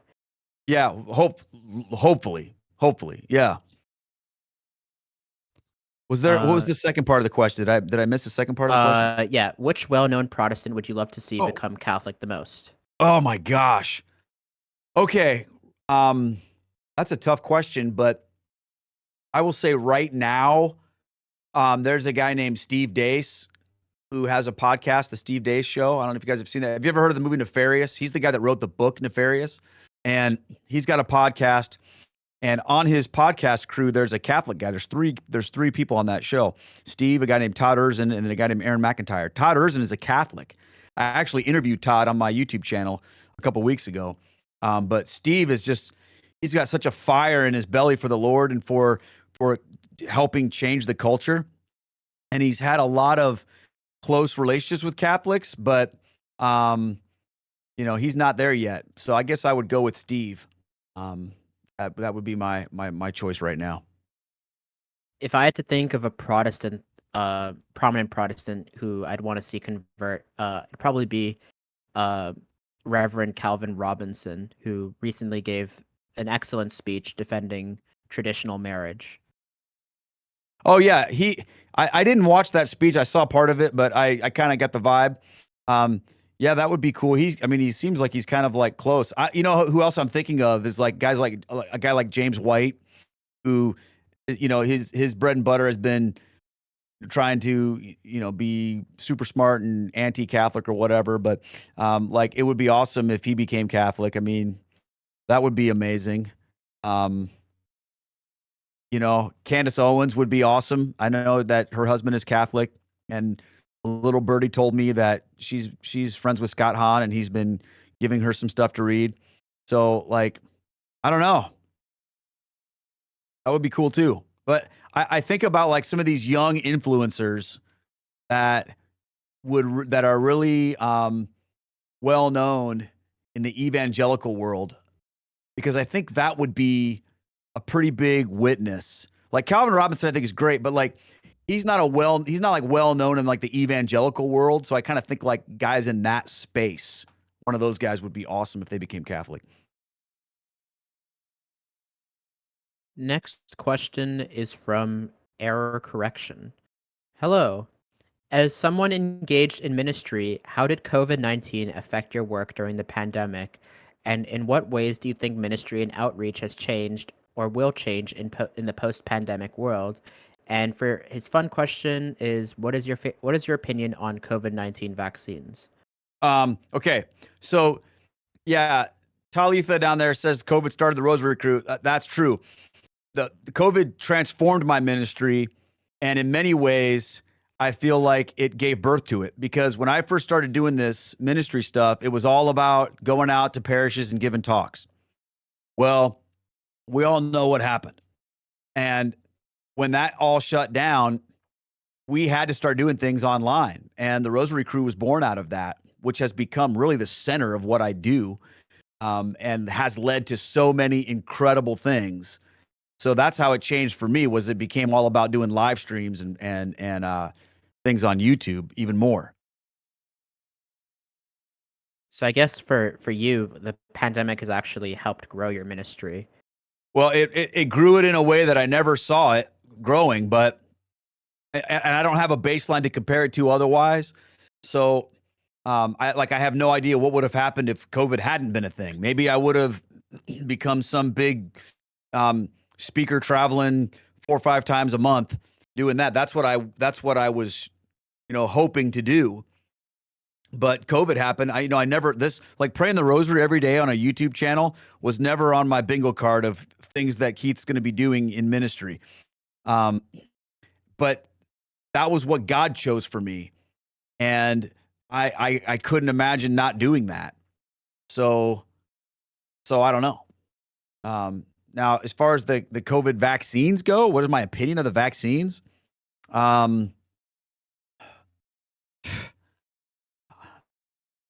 Well, it's hard. I'm not an expert on that, but I will tell you this. It's been very interesting to see how the quote unquote science has changed so much with regard to those vaccines. And I think we all sort of, well, not all, I shouldn't say that, but I was of the opinion in the beginning, like, oh, okay, sweet, we're going to have vaccines, it's going to fix everything. And I sort of believed that. And then, as we saw the I don't know if I want to call them lies, but they probably are. The lies from the people who were in charge becoming revealed, then I just sort of started to get angry. And, now I can honestly tell you that, I did take the vaccines, but I would never do it again, in my situation. But I'm also not going to judge someone who has a different opinion about that. So I, I don't know if that's a good enough answer for you guys, but that's kind of where I'm at. I think a lot of people tend to treat like so-called experts as like kind of like another kind of magisterium, and except in the field of whatever the field is. So um in this case, it would be like virology or another field that deals with vaccines and stuff. Um, but sometimes the experts, who people we consider the experts, are not infallible like the magisterium can be. 100%. 100%. Like, and I mean, and I saw that, and I just began to get so, I don't know, so worked up and angry when you would see all these claims being made, oh, well, you're not going to, no one with the vaccine will catch the virus, or all this kind of stuff, or whatever, like, that's just not true. So I don't know. But again, I'm not here to be the guy who's like gonna, well, this, I'm not an expert on that. Next question is from Pro. Hello, Keith. What was the hardest thing to understand about Catholicism when you were Protestant? Oh man, I would say probably the hardest thing to understand about Catholicism when I was Protestant was, like, who is the Pope and what's his deal? Like, why do people believe this guy's any better than anybody else, or any different than anybody else? I had no understanding of that. Next question is from Potato Infallibility. Hello, Mr. Keith. In Gabby After Hours video on your conversion, you said that the way the Catholic Mass held the Gospels in such high regard, and the amount of faith the church members to come at 12:05 p.m. on a workday helped you on your conversion path. Was there anything else about that mass that helped you on that path towards conversion? Also, for my fun question, what is the best fish to eat during dinner in Lent? The best fish to eat is smoked salmon. I have a smoker, and I love making salmon on that, so I would go with that. As far as at that particular mass, that's really honestly the only thing I remember about that mass was that moment. I don't remember anything else about it, because that blew me away. I just was like thinking of that the whole time, of how powerful it was to see the gospel lifted high and processed into the church. I was just like, wow. I mean, the reality is there was probably other things about that reached me, but that was the thing that stuck with me. Amen. Next question is from King Hippopotamus III. God bless Mr. Keith. Are you seeing many atheists converting to Catholicism? If so, how do you think the church should welcome them? I've seen a couple. Like I just did an interview with my friend Joe on my YouTube channel. He was an atheist before he became Catholic, and he was definitely welcomed in. He's an awesome guy. You can watch that. But most of the people I interact with are not coming from atheism. They're coming from Protestantism. I think that's just because you attract who you are, and because that's who I am, that's who seems to be drawn to me right now through the work I'm doing online. So most of the people I'm talking to aren't atheists or former atheists. They were former Protestants. I do think we're seeing quite a few public conversions from public atheists that are like well known. Um,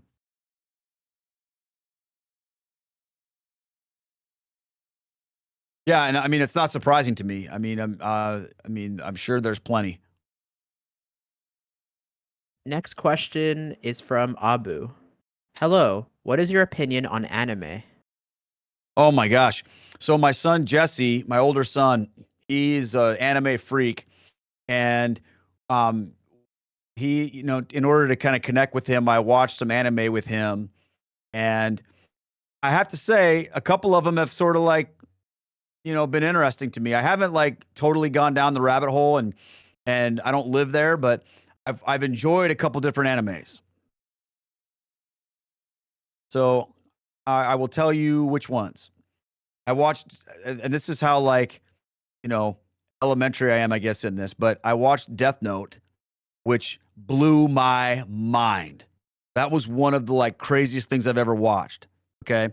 And then we watched Demon Slayer too, and I thought that was pretty awesome. He started to get me on Attack on Titan, and I've watched a few episodes, and I don't know, it's just so goofy.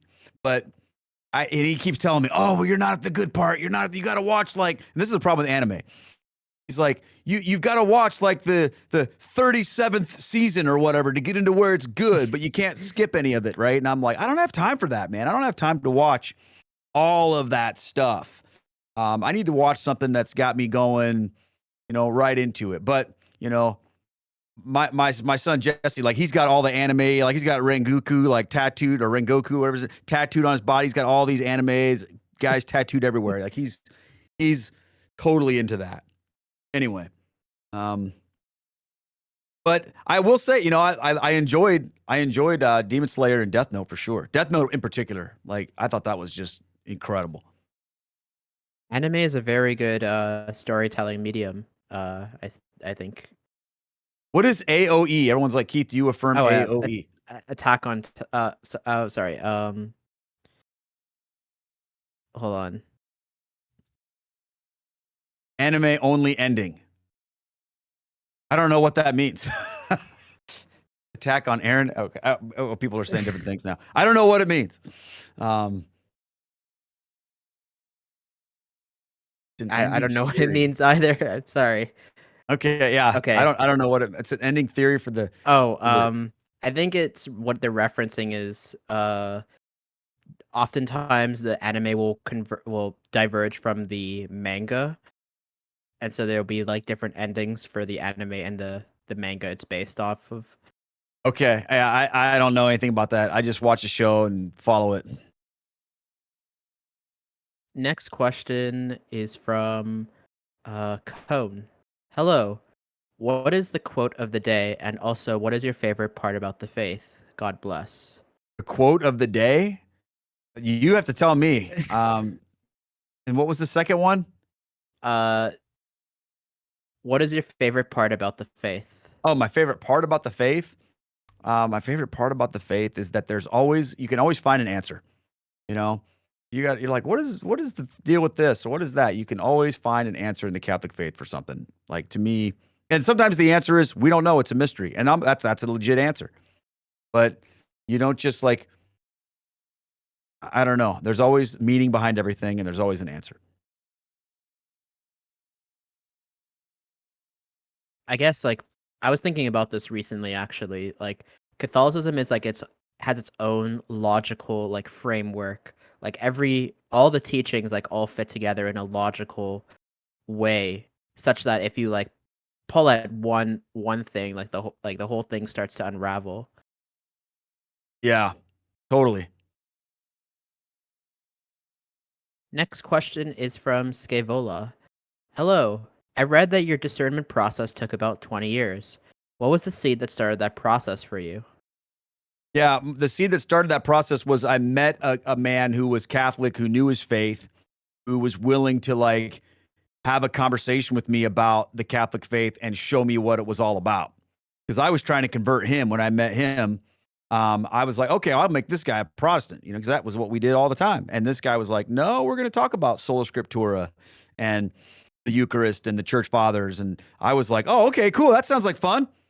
And then boom, I was like, wow, there's something going on here. That was the seed that started it all in like 1990. When was that? Like 1998, 99, something like that.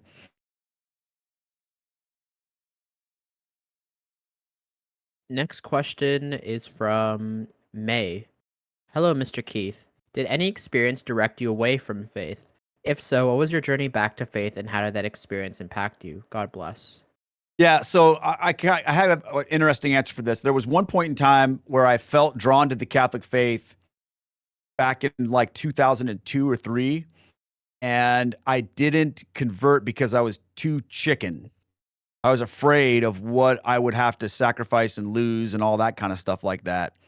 Um, well, then years later, so I took a break from all this, and then years later, when I was back in that same situation where yes, Captain Bad. This is the part about summer camp. Then I later on in life, I realized that look, you know what? I have to be more afraid. And here's your quote for the day. Okay, I have to be more afraid of disobedience than I am of obedience.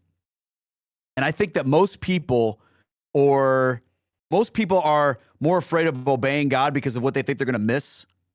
Okay. Oh, if I follow God, then I won't get to do this or I won't get to do that. I have to make that sacrifice. So we fear obedience because of what we're going to miss. We need to fear disobedience because of what we're going to miss. And I was terrified of what I would miss out on if I didn't follow God into the Catholic Church. Amen. Next question is from Diamond Pancake. Hello, Mr. Keith. What are your views on sedevacantism? They are widely known for their belief that due to the alleged heresy current Pope Francis has committed, the position of Supreme Pontiff of the Universal Church is vacant. Yeah, I don't buy that.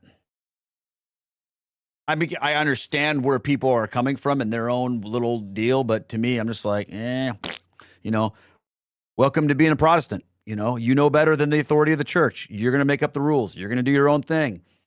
I mean, to me, it's the same thing, just recycled.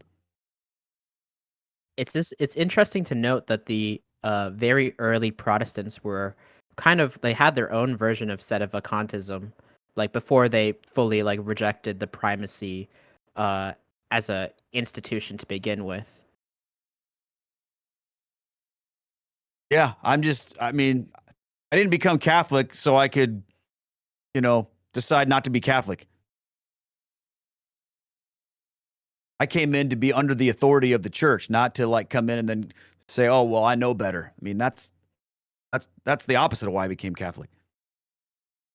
I think it's interesting to note because a lot of the uh sedevacantists that you see, a lot of like at least the public ones, have a background uh from coming from Protestantism.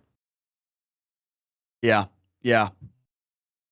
So they I don't seem to like fully let go of their uh Protestant mentality.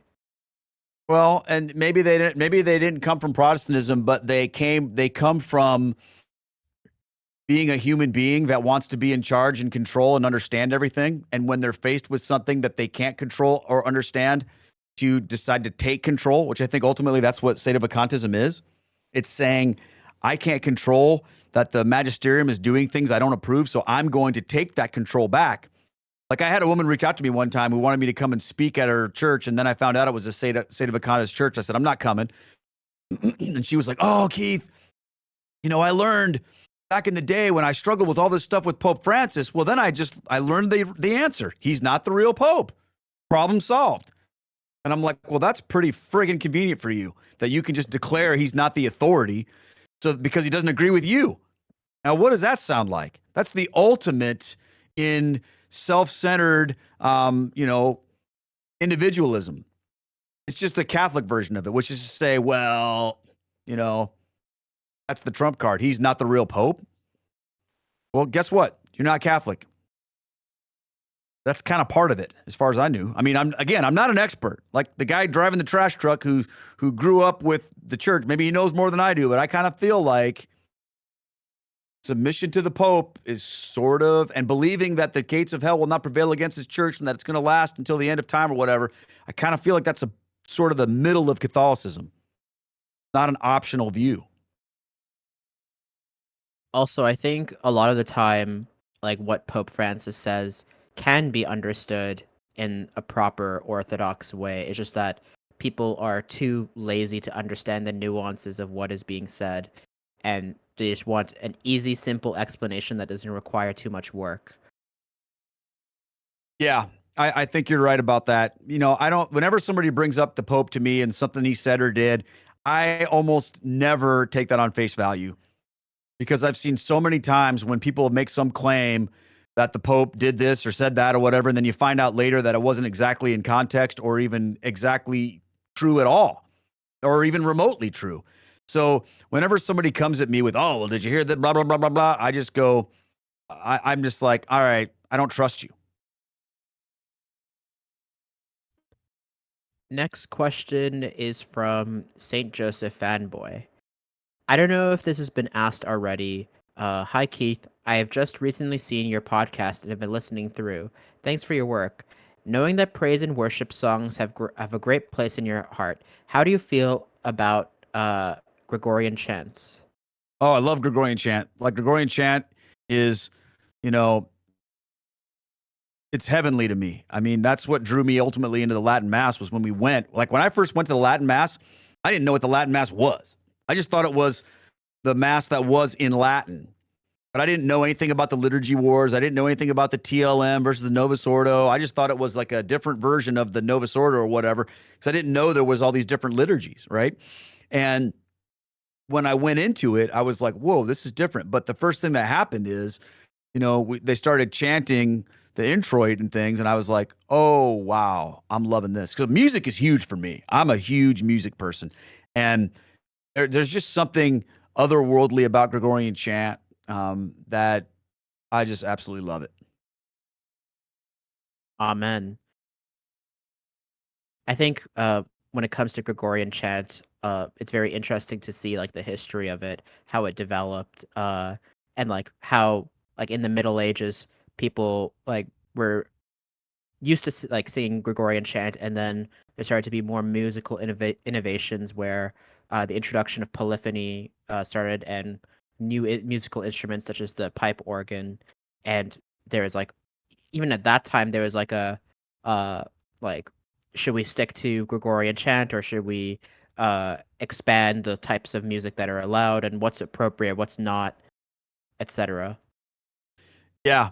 I mean, to me, like my ultimate worship experience is, Gregorian chant, high mass, like I love that. I don't need the organ. I mean, I like the organ's fine. I can take it or leave it, but like, I just love even just the a cappella chant. I mean, when I was coming into the church, I didn't even realize what I was doing with this, but I used to play the Latin chant rosary, Gregorian chant in Latin on YouTube, just on repeat, like all day long when I'd be working in my computer on stuff. That's just what I had in the background all the time. I love it. I actually really love praying the rosary in Latin because when you pray the rosary in Latin, you're not so much focused on the words of the prayers, and it at least personally for me, it helps me to focus more on the mysteries as I'm praying. That's awesome. Yeah. Next question is from Hello There. Hello there, Mr. Nestor. What is something unique about Orthodoxy that you think Catholics should apply even more, especially since I might want to work in Russia, an Orthodox majority country, uh, as a foreign affairs or diplomat worker? And here's a fun question. What is your opinion on the Star Wars prequels? That is all. God bless you. Okay. Orthodoxy, I think, I mean, there's a lot of ways you can answer that question. I mean, obviously the beauty of Orthodoxy in the icons and the iconography and the the emphasis on their liturgy is beautiful. Um, so I would probably go with that. Although you can find those things in the Catholic Church also, which shouldn't be too surprising. As far as the Star Wars prequels, I remember kind of enjoying the first one, and then the second two I've completely blocked out of my memory because they were so bad. I think for most people it's the opposite because they tend to like the if they liked any of the prequels, they like the third one the best. And then they found the first one pretty boring because there's not much that happens in it.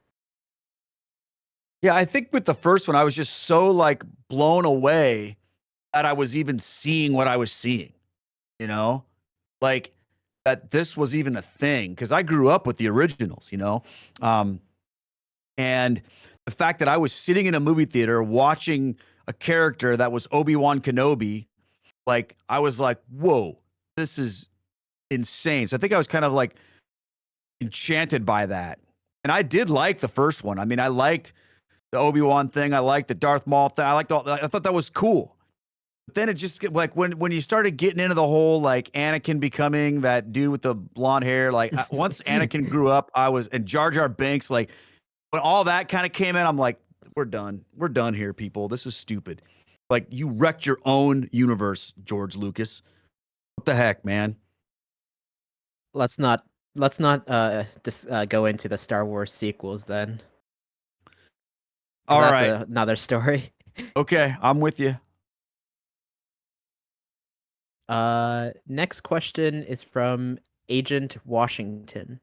Hello, Mr. Nestor. I hope you're doing well. Why did you choose to convert to Catholicism and not Eastern Orthodoxy? Okay, first of all, I had no experience in Eastern Orthodoxy. I don't know any Eastern Orthodox people. Well, I do now. Actually, one of my former youth group kids from back when I was a youth pastor in the '90s is an Orthodox priest. Um, so I know him, but I didn't grow up. I didn't grow close to anybody. I didn't know anybody who was Orthodox. So there was no one from Eastern Orthodoxy that was like in my life, but there were Catholics in my life. Um, so part of it you could say was just the ignorance of that, and there was like nowhere to do that. But the bigger reason I would say is because I could be like, well, now I know Eastern Orthodoxy. Why don't I become? I believe in the doctrine of the papacy, plain and simple. I mean, that's what it boils down to. I see that in Scripture. I see that in history, and I believe in the unity of the church. I think that's important, and I feel like in Eastern Orthodoxy, and I'm not like I love Eastern Orthodoxy, all that kind of stuff. But to me, the lack of a centralized authority in Eastern Orthodoxy is problematic. And I don't know that I would have been able to be drawn into something coming from where I was coming from, needing that authority, going into Eastern Orthodoxy where you don't have that. That to me, where I was coming from, that would have just seemed like another kind of Protestantism. Also, I think that in Eastern Orthodoxy, there's like you can just see the general lack of unity that you can see that there's a role of unity that should exist in Eastern Orthodoxy that doesn't, and that results in like the huge disagreements and schisms that are going on in there. Yeah. Next question is from Zucky. Hello, is the Tridentine Mass better than the ordinary form? Well, uh,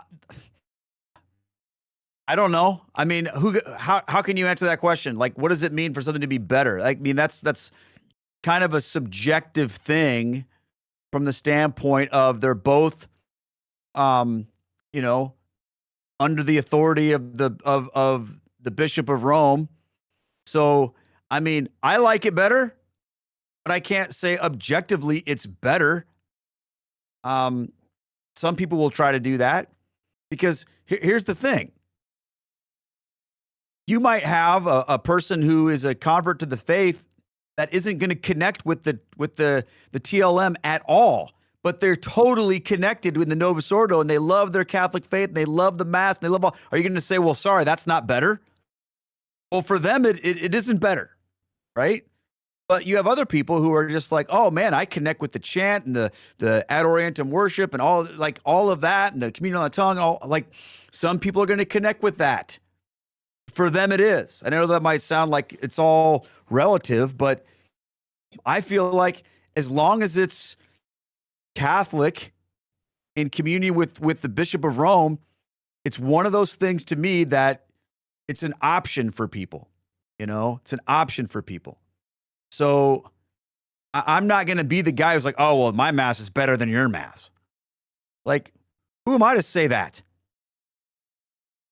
Ultimately, as long as they're reading the red and doing the black, or is that Yeah. reading the black and doing the red, uh, they are in good hands.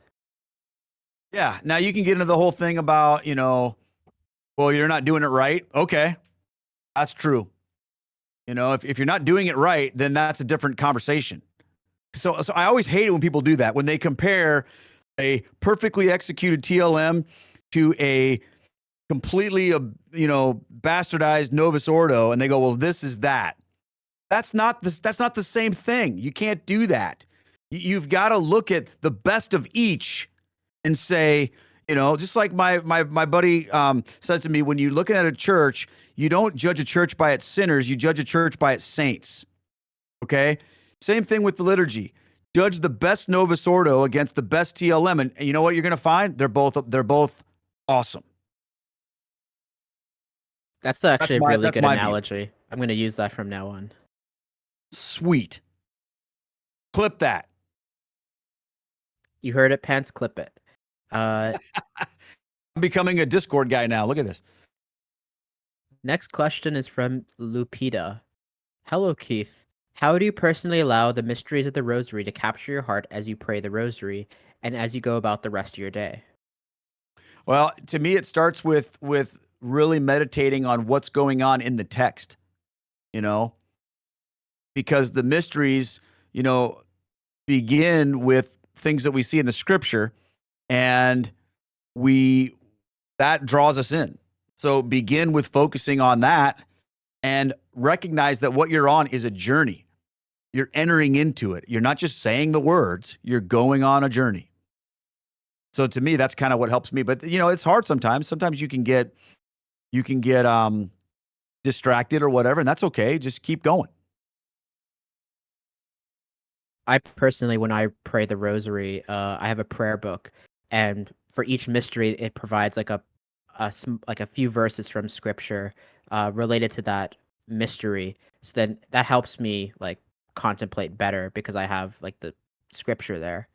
And that's what I do on the Rosary Crew. Like I give a little reflection on each meditation before we pray the decade to just record like bring it down to earth and connect it to our lives. I mean, the title of my book, Unpacking the Mystery of the Rosary, the Mysteries of the Rosary, the subtitle is Connecting the Spiritual Fruits to Your Daily Life. So that's what I'm trying to do. And if you go on the Rosary Crew, you'll see that. And some people have left the Rosary Crew because I do that, and some people love the Rosary Crew because I do that. That's just kind of okay. You can pray the Rosary in a million different places online. This is how we do it because I want those mysteries to be like in your mind when we're praying. I don't want it to just be like, all right, here we are, let's pray, goodbye. Amen. Next question is from Nerfwiz. Hello, Keith. What's your favorite song by Franco Aurelio? I have no idea who Franco Aurelio is. Yeah, I have no idea either. Sorry there, Nerfwiz. Next question is from Golden Angle. Which of the 7 deadly vices do you think is the most prominent in the US? Pride, 100%. I mean, we got a whole month named after it, for crying out loud. I think actually like pride is probably the in every country it's the most prevalent, but I guess especially in the West it is um for obvious reasons. Next question is from Kerbeus. Hello Keith, what is your favorite slash dream car? Whew. My favorite slash dream car. Well, growing up, I always wanted a Jeep, but I think I've kind of outgrown that. I would say probably like a decked out early 90s Toyota Land Cruiser. Next question is from Rule Wiz. Hey Keith, how do you defend the Trinity? How do I defend the Trinity? Well, I think the way you defend the Trinity is to establish the fact that you will never be able to comprehend it completely. And this is one of the things I was arguing with this nice person on Instagram about today with regard to Mary being the mother of God. And he's like, "How can she be the mother of God? You know, she didn't create God." And I'm like, "Look, you don't understand the Trinity. You don't understand the incarnation." And the reality is none of us can fully understand that. So I think you have to just defend it by saying it's something that you can't defend completely from a rational point of view because it's beyond our mode of understanding. I But think I would that's look to the scriptures, that the verses that show us Father, Son, Holy Spirit, to say, look, so I guess it depends. If I'm debating a person who is like a oneness Pentecostal or a Muslim or somebody who says that Jesus never claimed to be the Son of God or he's not, then I'm going to go to John 1. I'm going to go to these other places. But if I'm just trying to like defend the doctrine to people who just don't understand it, then I guess it's different. I think it's very hilarious to see like when Protestants try to dunk on Catholicism or Catholics for saying that Mary is the mother of God. They end up just reviving Nestorianism or some That's the other ancient heresy. That's exactly the conversation I was having with this guy today on Instagram. And he flipped out at me because I told him he was a Nestorian heretic. And, he told me I was a wolf in sheep's clothing and blah, blah, blah. And he's like, Nestorianism, he's like, where'd you pull that one out of? Like, he doesn't understand what that. I'm like, look, dude, the church dealt with this in Ephesus in the, early 5th century. And to this guy, he's like, you're just unbiblical, It's frustrating, man. But we do what we can. Next question is from Gonzo. Hello, Mr. Nestor. How can we battle sin in our everyday life? Oh, how can we battle sin in our everyday life? We can pray more. We can pray and we can receive all the graces that we can, surround yourself with grace, go to confession, daily mass, adoration, but also, practical things like, hey, do you have somebody in your life that you're talking to about your sin besides your priest? Like, I mean, your priest is great, but like, do you have a friend who you can call when you're like tempted with something? Have you avoided the near occasions of sin? Have you made good choices? Have you done like what Christ says? If your right eye causes you to sin, pluck it out. And I'm not advocating for you to literally pluck your eye out. What Jesus was talking about was remove those things in your life that are the quickest pathways that you have to sin. So ask yourself this question. If you were the devil, how would you attack you? Understand that this is a plan to pull you away from God. If you understand how the plan works, then you can defeat it. Like I think it was Peter said, we are not ignorant to his schemes. So be aware that there's a quick path in your life towards sin. It's time to close that path. Amen. Next question is from Dremliner Fan. Hey, Mr. Nestor, what did you slash do you think is the best aspect of Catholicism as a former Protestant? I think you've already answered this Sure, question. sure, yeah. Next question is from Zayrail. Hello, Mr. Keith. Big fan of your videos. As a Thank former you. Protestant, or perhaps while you were a Protestant, What was it like to learn about the different rites within the Catholic Church? Have you ever been to many Eastern liturgies? Thanks. I didn't know anything about the other rites within the Catholic Church while I was a Protestant. I didn't learn about that until I was already a Catholic. Um, I have never been to an Eastern Rite church, but it's on my bucket list. I really would love to go. There's just not one where I live, and when I'm traveling, I haven't had the opportunity to do that yet. But I would absolutely love to do that. I definitely recommend if you have the opportunity to at least participate in. I guess the most common would be the Byzantine Rite, but any of the Eastern rites. Absolutely, yeah. Next question is from Kashi. Hello, Mr. Keith. I am a St. Thomas Christian, so what do you think about the authenticity of the claims that St. Thomas arrived in India in AD 52? Thanks. I don't know. I wasn't there. Um, so somebody brought the gospel there, and if it was St. Thomas, awesome. I don't have infallible knowledge about how that went down. I think at least for Catholics, we would hold to that same claim because we have there's St. Thomas Christians but that are part of the Catholic Church and have their own particular churches. Okay.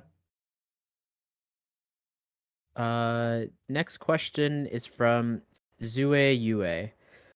Hello, Mr. Keith. I have become a great enjoyer of your content. So first of all, I'd like to thank God for your ministry. May He bless you. Oh, So nice. the Thank you so much.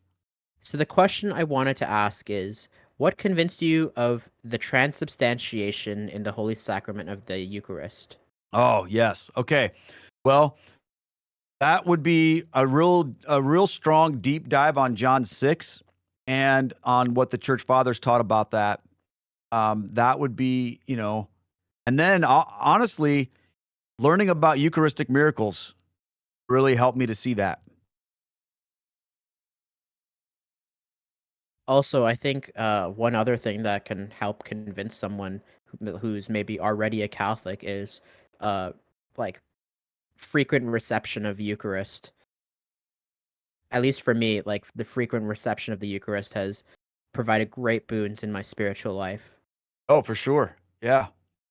But you can't do that when you're not a Catholic. So it's like when you're learning about it, you have to experience it in a different way. Next question is from Colton. Hey Keith, what can we do to strengthen parish community? Thanks. Oh, that's a great question. I just made a video about this. We have to recognize that that's not about a church program.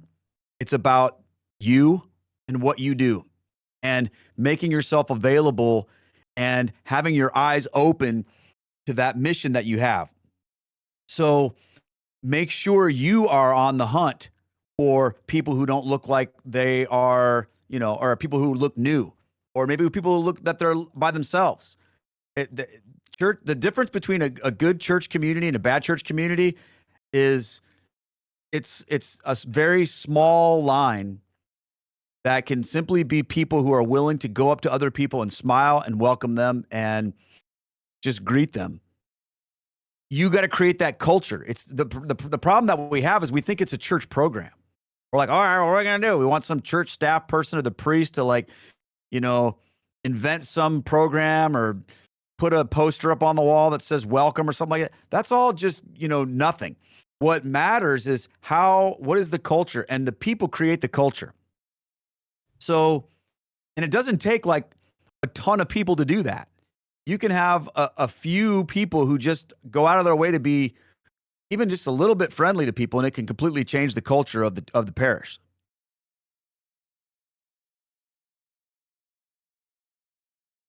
Next question is from Isabella Catherine. What can you do as a teen to make Catholic friends? Oh man, great question. Great question. Well, s- begin to look for other people that are teenagers that need friends and go be their friend and let God pick your friends. Don't already decide who your friends have to be. A lot of times people have made up their mind who they want their friends to be. And those other people maybe aren't interested in being your friend. So it's like if you're sitting at the table, the lunch table, and you look over at that other group of kids at that other table and you say, I want them to be my friends, and they reject you. So you do whatever you can to impress them or to please them or to get them to accept you, and it just becomes frustrating. Well, maybe there are other kids that would love to be your friend, but you aren't giving them a chance because you have like decided this group of people over here needs to be your friend. So I just say, look for other people who need friends and then go and be their friend. Amen. I think before I move on to the next question, I think a lot of the problems that people have with making friends is that we're living in an increasingly atomizing society. Uh, so people just don't know how to make friends these days. Well, that's true as well. Next question is from Matthias, Gift of God. Hey, hello Keith. What do you think of the idea of teaching the American way of sharing Catholicism to Europeans? As Europe is losing the faith, I see it growing in the USA. Would love to see some more American European cooperation. Oh, I think that'd be great. I think the way to combat the decline of Catholicism in Europe especially is to double down on what Catholicism is and export um, maybe people who are willing to go there, religious or whatever, and priests, and who are going to double down on faithful, devoted Catholicism that is, um, you know, extremely centered on church teaching. Because I think that wherever you see the church being wishy washy in its expression is where you see it declining. Next question is from Tippett's Corner 402. Yo, Keith. I will likely be in choir practice at the moment of this AMA, but still want your opinion. As a Catholic with autism, what advice do you have for those who are on the spectrum and follow the teachings of God? Oh, know that you are loved and valued and that God desires your worship and thinks you're amazing. And I would say worship God. The same thing I'd say to anybody, rejoice in who you are and do the best you can to be the best Catholic you can be. Next question is from Ask Sheaves. What's your favorite flavor of potato chip? Um, my favorite flavor of potato chip would probably be barbecue. That's a good flavor. Here in Canada, we have ketchup chips, which some I've people had those. might. I don't know if I like those. It is a bit different. I like the sour cream and cheddar also. Those are good. Yeah, those are good. Next question is from Vase Man. Hello, Keith. What is a good way to find a spiritual director, especially if a person has scrupulosity? Well, if you find that out, you tell me because I've been looking for a spiritual director for a few years now and I haven't been able to find one. Um, I would say this, and part of the reason why is because that's a very serious decision that you need to take seriously and be very picky. Don't settle. Um, don't just like know what you need, know the kind of person you need, and don't settle and trust that God will bring you the right person. Be patient. I would recommend if someone was looking for a spiritual director, if you have Opus Dei in your area, to seek out a priest from them because they often have good spiritual directors. Like my spiritual director is an Opus Dei priest. Well, I know a lot of good priests, but the ones that do spiritual direction are pretty full. So I'm kind of in that place too. But I like that advice. Next question is from Jade. Hello, Mr. Keith. A few questions. One, what do you value most as a Catholic? And two, opinion on Minecraft. Thanks so much and God bless. What do I value most as a Catholic? The fact that that I can trust that I am in that that what I'm being taught by the church is true. It is from Christ, and it is guaranteed to be by the power of the Holy Spirit to be true. I value that more than anything because I just want to know what's true. My opinion of Minecraft is I do not get it. My sons used to play Minecraft all the time, and I would look at them and like, you have video game consoles that look so realistic. I mean, they would go from playing like Uncharted that looked so realistic to playing Minecraft, and I just was like, why are you wasting your time with this? But I get it that it's like one of those addictive things that once you get in, I'd probably be the same way if I got into it. I'd be like, oh, hey, look, I built this giant tower of bricks clear up to the sky, you know? But I'm an old man. I don't play video games. I don't get into that stuff. One of our moderators, Phil Cath, he's known for building a lot of like these big grand churches in Minecraft. That's cool. I dig that. Catholic Minecraft is awesome. Next question is from Pest is Best. Question 1. How do I help bring my strongly evangelical pastor dad, ex-Catholic mother, and agnostic siblings to God, the church, and salvation?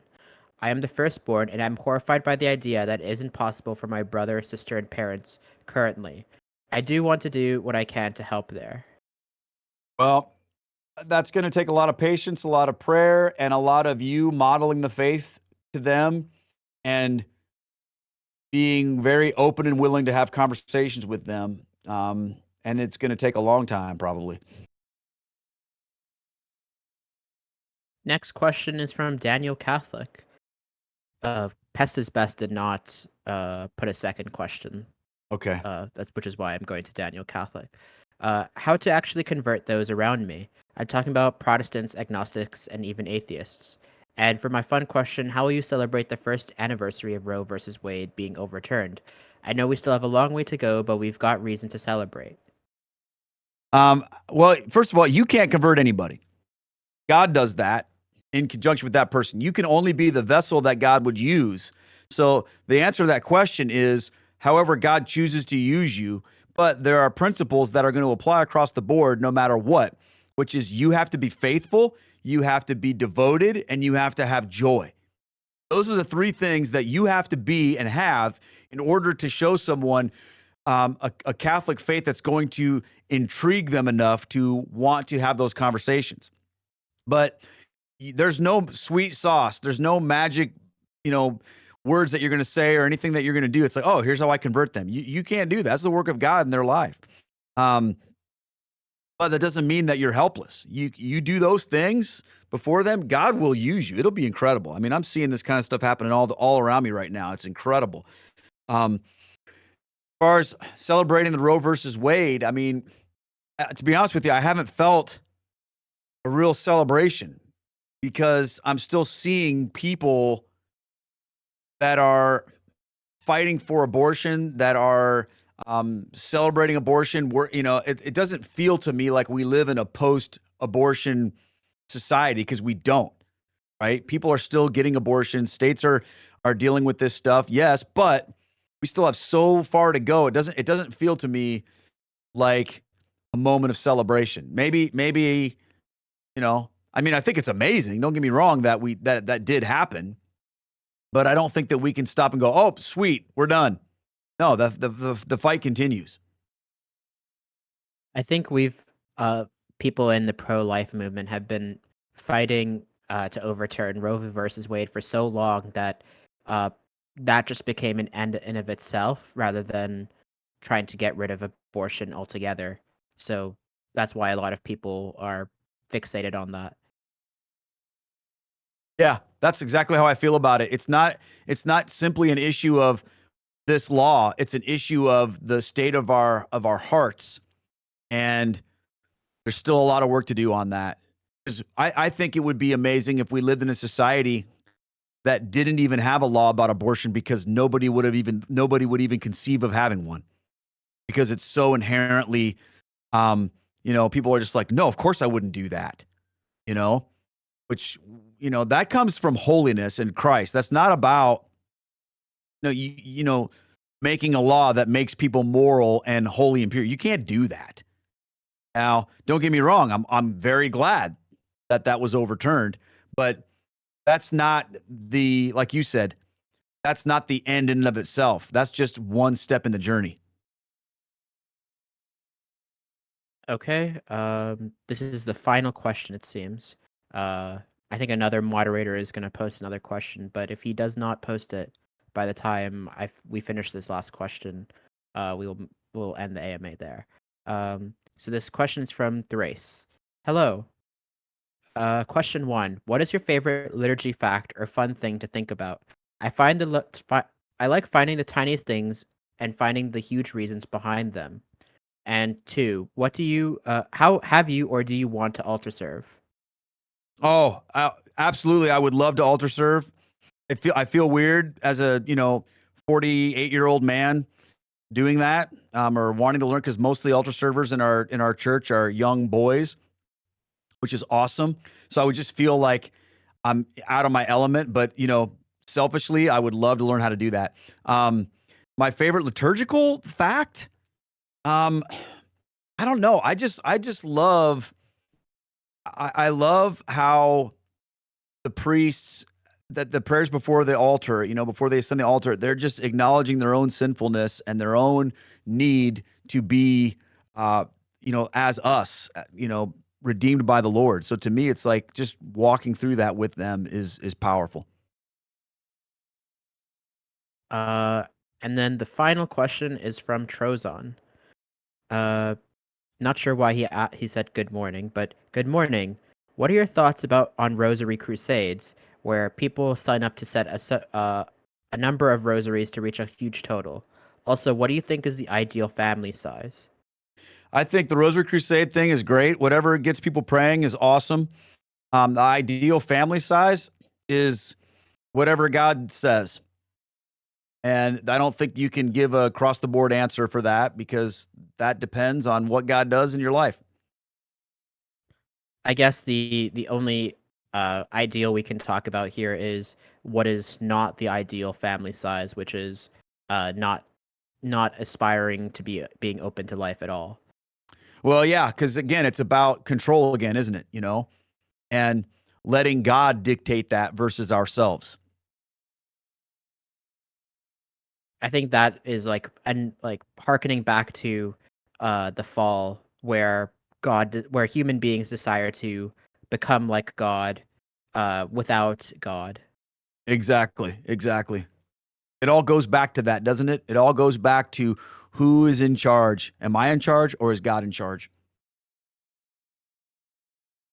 All right, that is all the questions here. Wow. Uh, Great questions, you guys. Thanks for asking all these awesome questions. Before I end with the closing prayer, I want to thank Keith for agreeing to doing this AMA. It's been months in the making.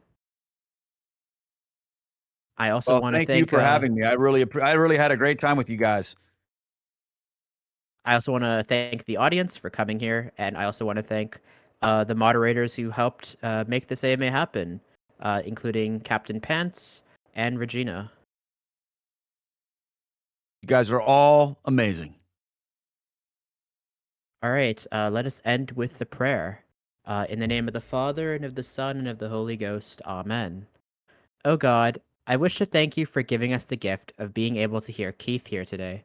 I pray that all who have heard this AMA are able to derive some benefit from it, and I ask that you bless all those who worked hard to make it happen, especially Keith himself.